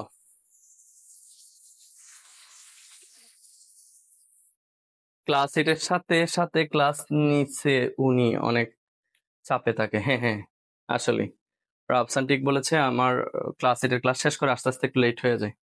স্যার আপাত ও প্রকৃত প্রসারণের মধ্যে সম্পর্ক কি, ওই যে বলেছি, আপাত এবং প্রকৃত প্রসারণের মধ্যে সম্পর্ক হচ্ছে এটাই। তুমি ইয়া করে দেখো, একটাকে মাইনাস করে এই পাশে পক্ষান্তর করে দেখো, তখন তুমি আপাত এবং প্রকৃতির মধ্যে সম্পর্ক পেয়ে যাবা। এরপর স্যার কখন শুরু হয়েছে, কি বলে, ক্লাস তো অনেকক্ষণ আগে থেকে শুরু হয়েছে। ওকে, তাহলে গেল, তাহলে তরল নিয়ে কিছু কথা বলে ফেলেছি, সাথে সাথে এখন আরেকটু কিছু কথা বলে ফেলি, সেটা হচ্ছে স্যার চাপ নিয়ে। চাপের যে একটা প্রসারণ রয়েছে, সেখানে শুধুমাত্র সরি গ্যাসীয় পদার্থের যে একটা প্রসারণ রয়েছে, সেখানে শুধুমাত্র এই জিনিসটা মনে রাখবা, sir P V equals to NRT. এখানে পি মানে হচ্ছে স্যার চাপ, চাপ দিলে কোন একটা গ্যাসের আয়তন বাড়ে। এরপর বি মানে হচ্ছে স্যার আয়তন, এন মানে হচ্ছে মূল সংখ্যা। মূল সংখ্যার একটা হিসাব রয়েছে, যে তার পারমাণবিক ভরকে আণবিক ভরকে তার পারমাণবিক ভর দিয়ে ভাগ করলে হয়ে যাবে। বুঝতে পেরেছো? ওকে, তারপর আর মান হচ্ছে মোলার গ্যাস ধ্রুবক, এবং তার একটা মান আছে 8.31 জুল পার কেজি পার মোল, এবং টি মান হচ্ছে টেম্পারেচার। এই জিনিসটা একটু মনে রাখার চেষ্টা করবা। আমি একটু ডিরেক্টলি ক্যালকুলেশনে চলে যাচ্ছি। এই যে আমি তোমাদেরকে এখানে দেখাই যে গ্যাসের যে একটা প্রসারণ রয়েছে, তুমি যত বেশি চাপ দিবা গ্যাসের প্রসারণ তত বেশি হবে। এই যে পিভি ইকুয়ালস টু এনআরটি, এটা একটু মনে রাখবা। ওকে, ডান। এখন আমরা একটু ব্যাক করি, আবার আমরা একটু ব্যাক করি, ক্যালোরিমিটারটা নিয়ে একটু আলোচনা করে ফেলি। সো আমরা আগে কোথায় ছিলাম একটু দেখো, আমরা তরল পদার্থের প্রসারণ নিয়ে আলোচনা করেছি। তরল পদার্থের দুই ধরনের হয়, একটা হচ্ছে প্রকৃত প্রসারণ, যদি এটা আসলে বাস্তবিকত সম্ভব না, আর একটা হচ্ছে আপাত প্রসারণ। এবং এই আপাত প্রসারণের মধ্যে কিন্তু মাথায় রাখতে হবে এখানে পাত্রের প্রসারণটা আছে। এবার আমরা দেখব স্যার আমাদের ধারণ ক্ষমতা, যেটা হচ্ছে কি কোনো বস্তুর তাপমাত্রা 1 একক বাড়াতে যে পরিমাণ তাপের প্রয়োজন। এরপর আপেক্ষিক তাপ কোনো বস্তুর পরিবর্তে 1 কেজি ভরের কোনো বস্তুর তাপমাত্রা 1 কেলভিন বাড়াতে যে পরিমাণ তাপের প্রয়োজন, এটা হচ্ছে এস। ওকে, এখন আমরা দেখব ক্যালোরিমিতি। বিজ্ঞানের যে শাখায় তাপ পরিমাপের যে একটা পদ্ধতি আছে, তাপ পরিমাপের পদ্ধতি নিয়ে আলোচনা করা হয়, এটাই হচ্ছে মূলত ক্যালোরিমিতি। যদিও আগে এই ক্যালোরিমিতি সেক্টরটা টোটালি আলাদা একটা চ্যাপ্টার ছিল, যদিও এটাতে ইনভলভ করা হয়েছে অনেকগুলা সেক্টরের সাথে। এটা ডিরেক্টলি আগে আমরা এটা আলাদা একটা চ্যাপ্টারের মধ্যে পড়েছিলাম। তো বস্তুর ভেতরে কতটুকু তাপ রয়েছে ডিপেন্ড করে এই তিনটা জিনিসের উপর, ভর, তাপমাত্রা এবং আপেক্ষিক তাপ। এই তিনটা বিষয়ের উপর বস্তুর মধ্যে ঠিক কতটুকু পরিমাণ তাপ রয়েছে সেটা ডিপেন্ড করে। এরপরে আমরা এই ক্যালোরিমিতির যে রয়েছে, ক্যালোরিমিতি তো আমরা জানলাম যে তাপ বিজ্ঞানের যে শাখায় তাপ পরিমাপের পদ্ধতি নিয়ে আলোচনা করা হয়। এখন আমরা জানবো ক্যালোরিমিতির মূলনীতি নিয়ে। ক্যালোরিমিতির মূলনীতি হচ্ছে দুইটা। একটা হচ্ছে কি, উষ্ণতর বস্তু শীতল বস্তুকে তাপ প্রদান করবে, অর্থাৎ উচ্চ তাপমাত্রার বস্তু নিম্ন তাপমাত্রার বস্তুকে তাপ প্রদান করবে। অথবা তুমি এটাও বলতে পারো যে স্যার শীতল বস্তু উষ্ণ বস্তু থেকে তাপ রিসিভ করবে। ওকে, ফাইন। এখন প্রশ্ন হচ্ছে স্যার, এখন এই যে রিসিভ করা বা সেন্ড করা, এটা কতক্ষণ পর্যন্ত চলবে? যতক্ষণ পর্যন্ত উভয়ের টেম্পারেচারটা সমান না হচ্ছে ততক্ষণ পর্যন্ত এই তাপের আদান প্রদানটা ঘটবে। আমি আবারও বলছি, এটা হচ্ছে উষ্ণ বস্তু আর এটা হচ্ছে শীতল বস্তু। এখান থেকে তাপ এখানে আসবে। এখন কতক্ষণ পর্যন্ত তাপ আসবে? যতক্ষণ পর্যন্ত এই দুই লেয়ারটা সমান না হচ্ছে ততক্ষণ পর্যন্ত তাপের আদান প্রদান করবে। যদি যদি শর্ত আছে, যদি এই প্রক্রিয়া চলাকালীন সময়ে কোনোভাবে তাপ নষ্ট না হয়, তখন কিন্তু আবার একটা প্রশ্ন চলে আসে, তাপ গতিবিদ্যা। তখন কার্নোট ইঞ্জিন সম্পর্কে একটু আইডিয়া চলে আসে। ওকে, এই হলো তোমাদের কাহিনী। সো এখানে আপেক্ষিক তাপের একটা সূত্র ছিল, sir Q equals to MS delta theta. এটা নিয়ে আমরা কিছু কথা বলবো এখন, তোমাদের সামনে এখন কিছু কথা বলবো যেটা নিয়ে আমি অনেকক্ষণ যাবত আলোচনা করতে চাইছি। ওকে, এবার দেখো, তোমাদের বই একটা চিত্র আছে, সেই চিত্রটা আমি নিচ্ছি।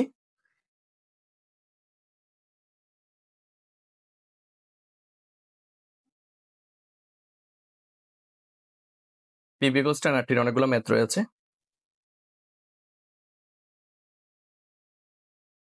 এগুলা কঠিন থেকে বরফ, এগুলো একটু তোমরা একটু পড়বা। এই যে এই চিত্রটা আমি একটু বোঝাতে চাই, এই জিনিসটা একটু দেখো। এখানে কিন্তু তোমাকে বুঝতে হবে কোনটা কঠিন নির্বাপন, কোনটা গলন, কোনটা কি, এগুলো তোমাকে অবশ্যই মাথায় রাখতে হবে শিক্ষার্থীরা। আমি এগুলো একটু মুছে দিই। ওকে, এই জিনিসটা কিন্তু খুবই গুরুত্বপূর্ণ একজন স্টুডেন্টের জন্য। এটা যদি বুঝতে পারো তাহলে কিন্তু তুমি একদম ক্লিয়ার বিষয়গুলো। সো আমি এটাকে একটু করে নিচ্ছি।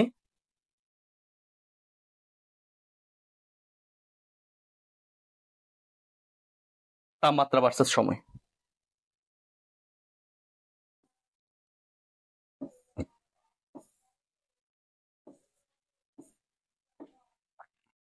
এটা মনে করো আমি -10°C দিলাম। এটা -5 হইতে পারে, -20 হইতে পারে, মাইনাস যত যেখানে হোক না কেন। ভালো করে দেখো স্যার, এখানে আমার টেম্পারেচারটা -10 থেকে 0 পর্যন্ত গিয়েছে, অর্থাৎ এখানে সেটা ছিল বরফ, এখানে এটা ছিল কি বরফ। এখন সেটা 0°তে গিয়ে কি ডিরেক্টলি পানি হয়ে যাবে? নো, তখন সেটা 0°র বরফ, বা এটাকে তুমি চাইলে বরফ গলা পানীয় বলতে পারো, অথবা তুমি চাইলে এটাকে বরফ গলা পানীয় বলতে পারো।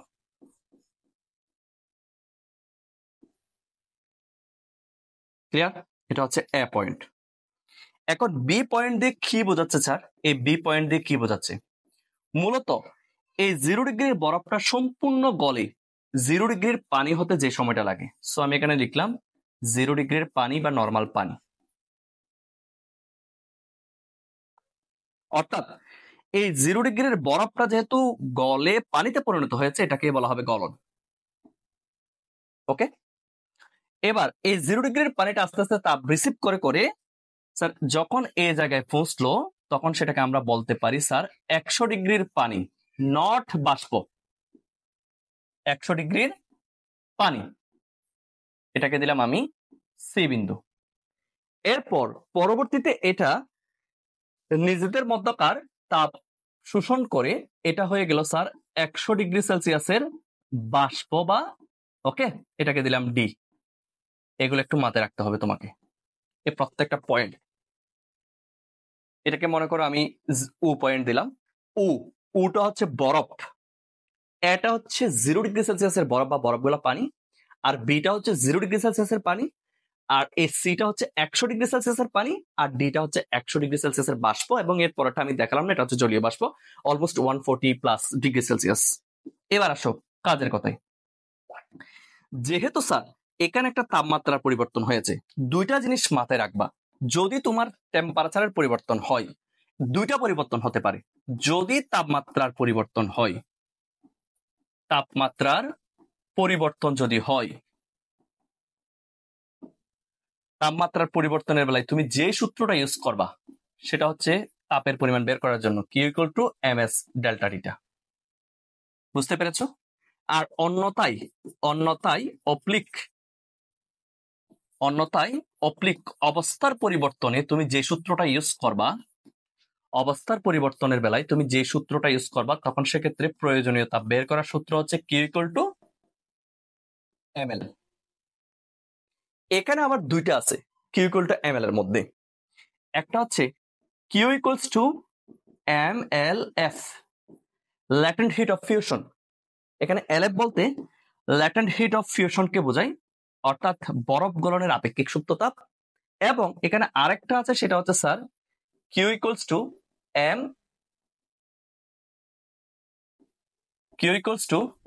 mLB, latent heat of vaporization, অর্থাৎ পানির বাষ্পীভবনের আপেক্ষিক সুপ্ত তাপ। এখানে আপেক্ষিক সুপ্ত তাপ বলতে লুকায়িত তাপকে বোঝানো হয়েছে। আমি আবারও বলছি, তাপমাত্রার পরিবর্তন বলতে Q = ms ডেল্টা টিটা। আর এখানে যেহেতু তাপমাত্রার পরিবর্তন হবে না, সেহেতু অবভিয়াসলি এখানে অবস্থার পরিবর্তন হবে। যে কোনো একটা হবে, হয় তাপমাত্রার পরিবর্তন, না হয় অবস্থার পরিবর্তন।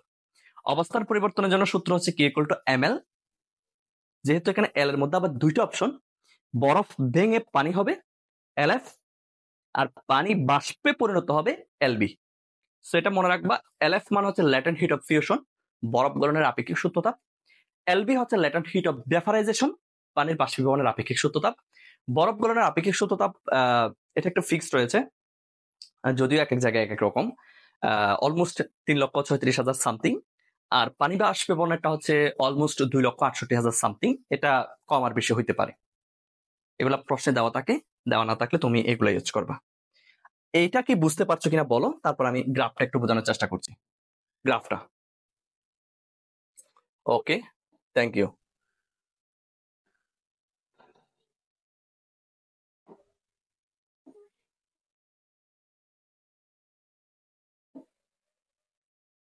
অধ্যায় আজকে শেষ হবে না, কারণ অনেকগুলো ম্যাথ এখানে থেকে যাবে, অনেকগুলো ম্যাথ। আমি জাস্ট আজকে থিওরি গুলা শেষ করার চেষ্টা করছি। বিজ্ঞান কিভাবে পড়বা, এটা আসলে বলতে গেলে বিজ্ঞান পড়তে হবে।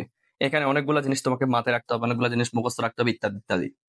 স্যার দেখো, এখানে কিন্তু তাপমাত্রাটা মাইনাস থেকে, অর্থাৎ -10 থেকে 0 হয়েছে। সো এখানে যেহেতু স্যার অবস্থার তাপমাত্রা পরিবর্তন হয়েছে, সো এখানে Q = ms ডেল্টা। ওকে, এবং এখানে যেটা এস এর ভ্যালু, এই এস এর ভ্যালুটা হচ্ছে স্যার 2100 জুল পার কেজি পার মোল। আমি এককটা লিখলাম না, কারণ এটা হচ্ছে বরফ গলনের আপেক্ষিক তাপ, এসটা। আর এ থেকে যখন বি তে গেল, তখন দেখো তাপমাত্রার পরিবর্তন হয় নাই, তবে সেটা দেখো বরফ থেকে কি হয়ে গেল স্যার, বরফ থেকে পানি হয়ে গেল। সো যেহেতু সে বরফ থেকে পানি হয়ে গেল, এখানে যে সূত্রটা দিবা সেটা হচ্ছে Q = mLF টা দিবা, কারণ বরফটা গলে পানি হচ্ছে, সেজন্য অবশ্যই আমাকে LF টা দিতে হবে, LB টা দেওয়া যাবে না। এবং এই LF এর মানটা কিন্তু অলমোস্ট 3,34,000 এবার এর আশেপাশে হয়। এরপর লক্ষ্য করে দেখো স্যার, এখানে বি থেকে যখন সি তে গেল, তাপমাত্রা কিন্তু আবার পরিবর্তন হয়েছে। দেখো 0 থেকে কত হয়েছে, 100। তুমি দেখো অবস্থাটা চেঞ্জ হয় নাই, পানি টু পানি সেম। তো যেহেতু তাপমাত্রা পরিবর্তন হয়েছে, আমরা এখানে কোন সূত্রটা দিব, Q = ms ডেল্টা টিটা, এবং এই এস এর ভ্যালুটা হচ্ছে, পানির আপেক্ষিক তাপ হচ্ছে 4200 জুল পার কেজি। ওকে, এরপরে স্যার সর্বশেষ সি থেকে যখন ডি তে গেল, তখন তুমি লক্ষ্য করে দেখো স্যার, পানিটা বর্তমানে বাষ্প হয়ে গেছে, কিন্তু দেখো টেম্পারেচারের কোনো পরিবর্তন কিন্তু হয়নি। যেহেতু অবস্থার পরিবর্তন হয়েছে, সো আমরা এখানে যে সূত্রটা ইউজ করব সেটা হচ্ছে স্যার Q = mLB, কারণ পানিটা বাষ্প হচ্ছে, ভ্যাপারাইজেশন। এই প্রত্যেকটা টপিকস মাথার মধ্যে ঢুকছে কিনা দেখো। প্রথমে Q equal to M S delta theta, এরপরে Q equals to M L F, এরপর হচ্ছে Q equal to M S delta theta আবার যেহেতু তাপমাত্রা পরিবর্তন হয়েছে, এবং সবশেষে Q equals to M L B. 4টা পয়েন্ট মাথায় ঢুকছে কিনা দেখো। যদি এগুলো মাথায় ঢুকাতে না পারো তাহলে কিন্তু ক্যালোরিমিতির ম্যাথ একটাও মাথায় ঢুকবে না, শিওর থাকতে পারো। জান্নাতুল ওরিন, গণিত পড়াবেন কবে? এই অধ্যায়টা শেষ হলে গণিত পড়াবো। কার কার সায়েন্সের অল চ্যাপ্টার শেষ? স্যার ক্লাস 8 এর ম্যাথের চ্যাপ্টার 3 নিলে ভালো হইতো। চ্যাপ্টার 3 ও ঘনবস্তু, এটা thank you sir. Water 1 KG equals to 1 litre, almost হ্যাঁ ধরা যায়। এই অংশটা নিয়ে কি কারো কোনো প্রবলেম আছে? এই টপিকসটা নিয়ে কারো কোনো প্রবলেম থাকলে বলো। আমি আবারও বলছি, এটা যদি না বুঝে থাকো তাহলে কিন্তু তোমাদের ক্যালোরিমিতি একটাও মাথায় ঢুকবে না। যদিও আমি এটা নিয়ে কালকে একটু হলেও আলোচনা করব, কারণ এটা প্রয়োজন আছে। কালকে যেহেতু আমি ক্যালোরিমিতির ম্যাথ করাবো, কালকে আমি অবশ্যই লাইভ ক্লাস করাবো, এবং ক্যালোরিমিতি যেহেতু ম্যাথ করাবো অবশ্যই আমি এটা নিয়ে একটু করে হলে আলোচনা করব। এবং এখানে অনেকগুলো ম্যাথ কিন্তু এখনো বাকি আছে। যেমন দেখো, আমরা এখনো পর্যন্ত আলফা বিটা গামার একটা ম্যাথও করি নাই, বুঝতে পেরেছো? আলফা বিটা গামার ম্যাথ বাকি রয়েছে। সো এগুলা আমাদের মাথায় রাখতে হবে। ওকে, ক্লিয়ার? আমরা কিছু ম্যাথ করার চেষ্টা করি। আর একটা আবার একটু বোঝান। ও থ্যাংক ইউ। আর একটা আবার বোঝাইতে হবে স্যার আমার।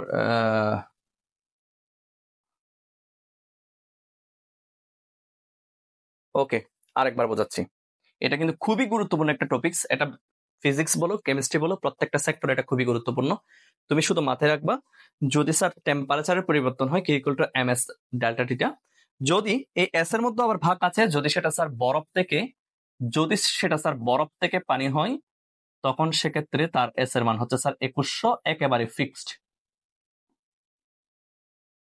আর যদি স্যার সেটা পানি থেকে, মানে সরি, বরফ থেকে বরফ হয়, আমি বলতে ভুলে গেছি, এটা বরফ থেকে পানি না, অবস্থার পরিবর্তন বলি। বরফ থেকে বরফ, অর্থাৎ বরফ গললে সেটা হচ্ছে 2100, আর পানি যদি পানি থেকে পানি যায়,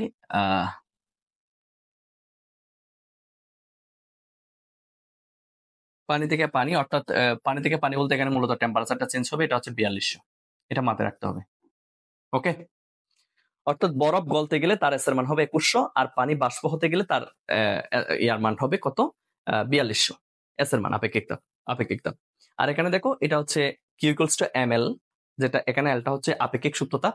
এই আপেক্ষিক সুপ্ততাপের আবার দুইটা সেক্টর, একটা হচ্ছে বরফ গলনের আপেক্ষিক সুপ্ততাপ, আর একটা হচ্ছে পানির বাষ্পীভবনের আপেক্ষিক সুপ্ততাপ। তো তুমি দেখো, হয় দুইটা থেকে যে কোনো একটা হবে। যেমন তুমি দেখো, এটা আগে অতীতে কি ছিল স্যার? এটা অতীতে বরফ ছিল, এখন বরফ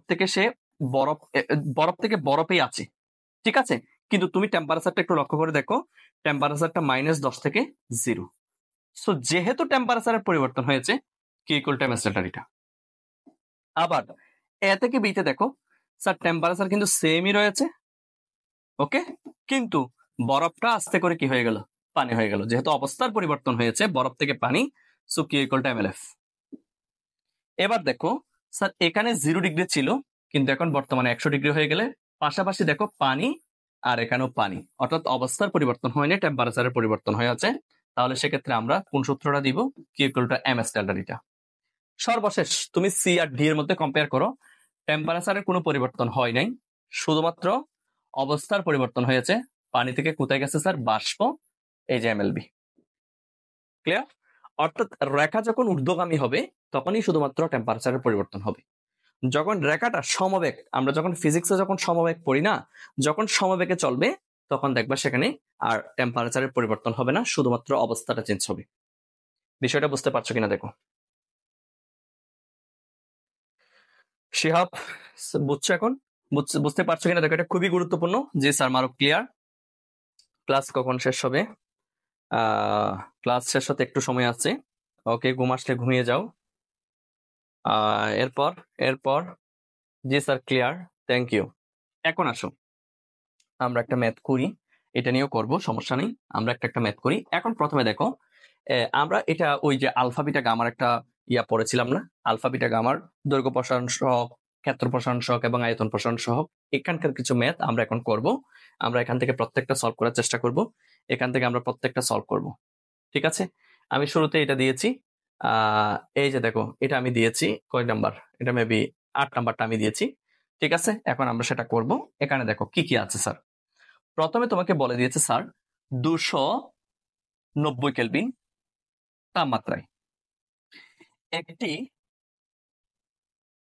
10 মিটার দৈর্ঘ্যের দাতব তারকে রোদে ফেলে রাখায় এর তাপমাত্রা 325 কেলভিন হলো। ঠিক আছে, 325 কেলভিন হয়েছে। সো আমি সেটা মার্ক করলাম। এখন তারের দৈর্ঘ্য কত হবে?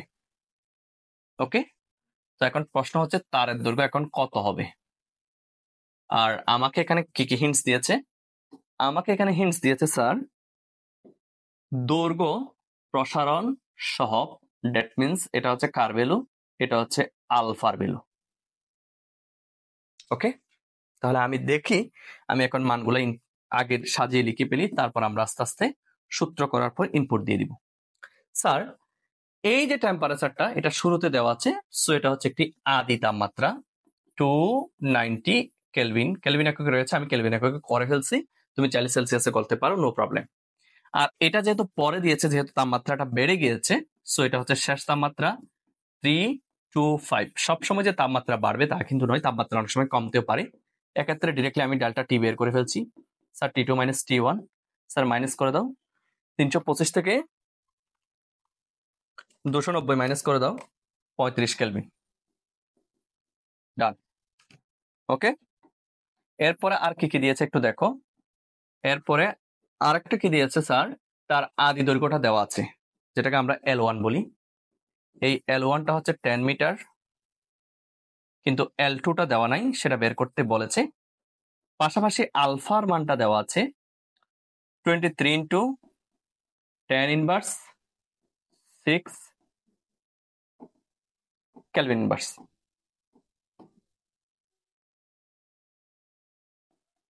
শেষ, এই হলো আমার ডেটা। এখন আমি ডিরেক্টলি সূত্রতে যাব। ওকে, সূত্র অনুযায়ী তুমি সরাসরি মান ইনপুট দিলেও চলবে, অথবা তুমি যদি চাও না স্যার আমি ডিরেক্টলি L2 কে বের করে তারপর আমি মান ইনপুট দিব। সো আমরা জানি alpha is equals to sir L2 minus L1 divided by L1 into T2 minus T1। এরপর তোমার যদি স্যার আমি কার গুণন করব, তাহলে L2 minus L1 is equals to alpha L1 into T2 minus T1। Sir আমি একটা কাজ করব স্যার, মাইনাস L1 কে পক্ষান্তর করব, তাহলে সেটা কি হয়ে যাবে plus L1 alpha L1 T2 minus T1। Sir এখন তুমি যদি বলো না স্যার আমি এখান থেকে L1 কে কমন নিব, তাহলে L1 ইন্টু 1 প্লাস আলফা, আর এই জিনিসটাকে আমি একসাথে ডেল্টা টিও লিখতে পারি, এই যে ডেল্টা টি। ওকে, এবার মানগুলো বসিয়ে দাও। L1 এর মান হচ্ছে 10, আমি এখানে কোনো একক বসাচ্ছি না। 1 প্লাস আলফার মান হচ্ছে এটা 23 ইন্টু 10 ইনভার্স 6 গুণ, এরপরে কত রয়েছে স্যার, এরপরে কত রয়েছে, এরপরে রয়েছে তোমার এই যে ডেল্টা টি, যেটা হচ্ছে এটার মান। সো বুঝতে পারছো কিনা একটু দেখো, তারপর আমি একটু মার্ক করে দেখাচ্ছি। এই যে কই এটা কি, এই যে ডেল্টা টি, আর এই ডেল্টা টি এর মানটা কত দেখো 35। তাহলে আমি ডিরেক্টলি 35টা বসিয়ে দিলাম। এখন ডিরেক্টলি ক্যালকুলেশন। সো তুমি চাইলে একেবারেও করে ফেলতে পারো বা আস্তে আস্তে করে ফেলতে পারো। আমি তো একেবারেই করে ফেলবো। প্রথমে আমি কি করব, আমি ফার্স্ট অফ অল এই কাজটা করব যে স্যার প্রথমে এই দুইটাকে গুণ করব, তারপর তার সাথে 1কে যোগ করব, তারপর সেটাকে 10 দিয়ে গুণ করে ডিরেক্টলি আনসার খালাস। এবার দেখো কিভাবে তারা এই কাজটা করবা। মানগুলো একটু মনে রাখিও। অ্যাপ্লিকেশনস, এই যে ক্যালকুলেটর। প্রথমে আমরা আলফার সাথে ডেল্টা টি অর্থাৎ 35 এটাকে আমরা গুণ দিব। দেখো ক্যালকুলেটর অন, ব্র্যাকেট স্টার্ট। আলফার মান যেন কত ছিল 23 ইন্টু 10 টু দি পাওয়ার। এই ইন্টু 10 টু দি পাওয়ার জন্য আমরা এই EXP বাটন বা কোনো জায়গায় এটাকে গুণ 10 টু দি পাওয়ার x যে বাটনটা আছে এটা টিপবা, অর্থাৎ আনসারের বাম পাশের বাটনটা। এর অর্থ হচ্ছে এই EXP বা এক্সেপশনাল অর্থ হচ্ছে এখানে স্যার গুণ 10 এবং পাওয়ার তিনটা একসাথে। এরপর কত ছিল -6 দিয়ে দিলাম। এই মানকে আমরা কত দিয়ে গুণ করব, ডেল্টা টি এর মান 35 দিয়ে গুণ করলাম, দেন ইকুয়াল আলু কচু যা আসছে তাই আসুক, নো প্রবলেম। এটার সাথে আমাকে 1 কে যোগ করতে হবে, +1 দিলাম, ইকুয়াল দিলাম, আবারও চলে আসছে আলু প্লাস কচু প্লাস যাই আসছে, গুণ তার সাথে লাস্টের 10টাকে দিয়ে দিব, ইকুয়াল দিয়ে দিলাম। আমার আসছে 10.008 10.008, বা তুমি চাইলে পুরোটা লিখে দিতে পারো। আমার তো এতগুলো মুখস্থ থাকবে না, তাই আমি ডিরেক্টলি 10.008 এটাকে আমি লিখে দিচ্ছি। দেখো আমি যখন ক্যালকুলেশন করেছি আমি কিন্তু একটাও তাকাই নাই, আমি আমার মতো করে ক্যালকুলেশন করে চলে গেছি। সো এই জিনিসটা হচ্ছে মুখ্য বিষয়। বুঝতে পারছো কিনা একটু বলো, বুঝতে পারছো কিনা একটু বলো, নাকি আবার দেখাবো, আবার দেখাইতে হবে কিনা বলো। আহ আহ কে কে কমেন্টস এটা বুঝতে পারছো কিনা দেখো।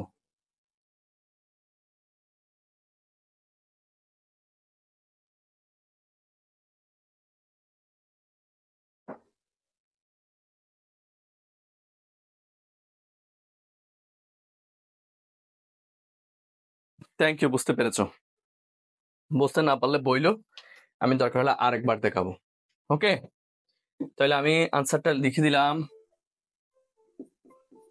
10.008 মিটার এককটা দিয়ে আনসারটা শেষ করে দিলাম। দেখে আনসারটা মিলছে কিনা। হ্যাঁ মিলেছে, যদি আমি সম্পূর্ণটা লিখি নাই, কারণ আমার তো এতগুলো মনে থাকবে না, তাই। এই অঙ্কটা বুঝতে পারছো? যদি বুঝে থাকো তাহলে এরপরে বলো যে বাকিগুলা করাবো কিনা, নাকি নেক্সট দিনের জন্য রেখে দিব। সো তোমরা জানাতে পারো যদি পারো। যদি বুঝে থাকো, থ্যাংক ইউ ওরিন, জান্নাতুল ওরিন, তোমার আসল নামটা কি বা বাসা কোথায় একটু বলো তো। ওকে,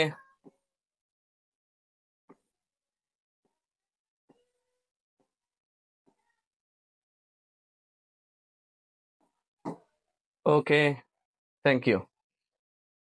আচ্ছা, এরপরে কি আমরা পরের ম্যাথটাতে যাব? তোমরা বলো। 9 নাম্বার, এই কোয়েশ্চেনটাকে একটু দেখবো। এটা তো একদম সহজ স্যার। আমি এই 9 নাম্বারটা নিয়ে একটু দেখছি, 9 নাম্বারে কি বলা হয়েছে। স্যার এটাকে একটু কেটে নিলাম।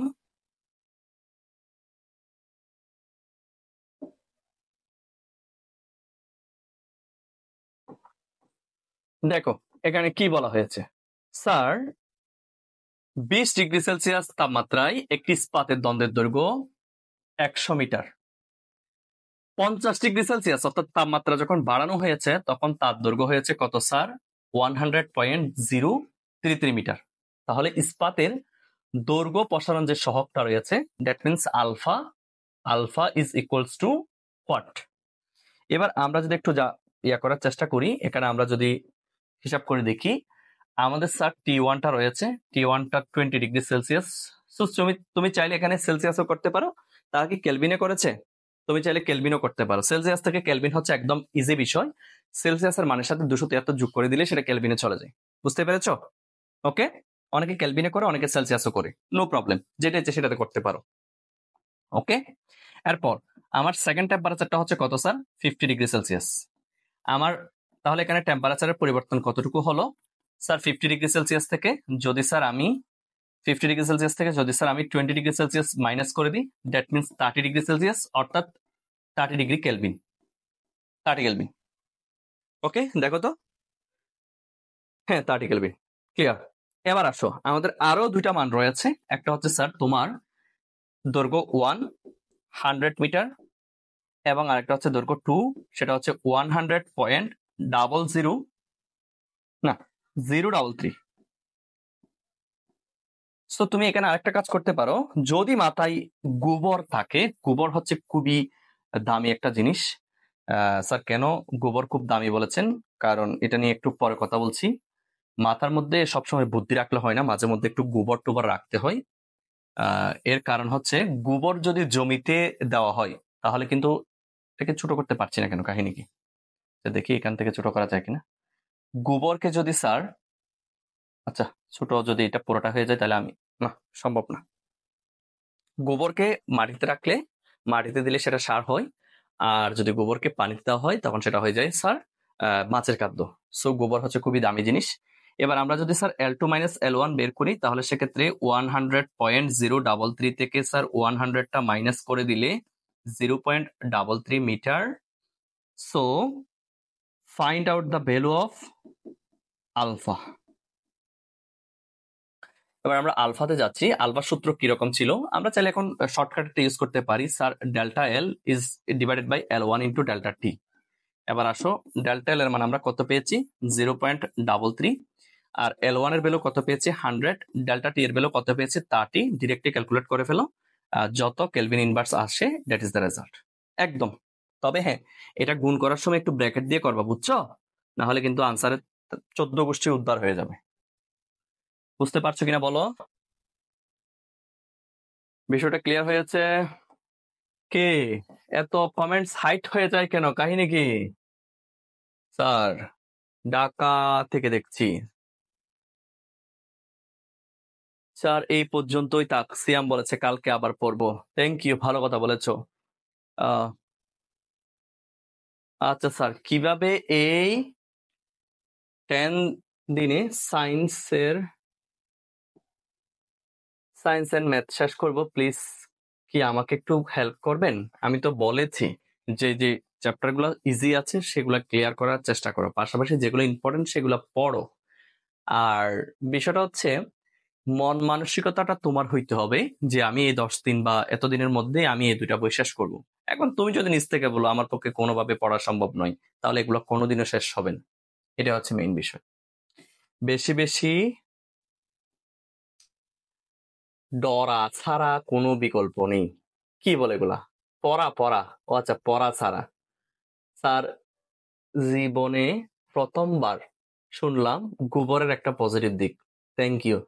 এই জানিচ্ছ, তুমি কিন্তু তোমার প্রাইসটা এখনো নাও নাই। তুমি আমাকে মোবাইল নাম্বারটা দিবে, আমি তোমাকে ফোন রিচার্জটা দিয়ে দিব। গত কুইজে তুমি উইনার হয়েছো, তাই এটা আগে থেকে বলে দিলাম। কালকে করি 7:30 থেকে। ওকে, ওয়েলকাম। কালকে শুক্রবারও আছে, সমস্যা নেই। শাহিন, তুমি জানো তোমার কতটুকু পড়া বাকি, তাই পড়া শেষ করো। ওকে, আনসার বলে দিয়েছে। স্যার খারাপ ও অযথা কমেন্ট করে, আপনি যদি বলেন তাহলে আর হাইট করব না। ও থ্যাংক ইউ। ও জান্নাতুল ওরিন, ও তো নুসরাত জাহানজিন, তোমাকে গত 2 দিন ক্লাসে পাইনি, তুমি নাকি অসুস্থ।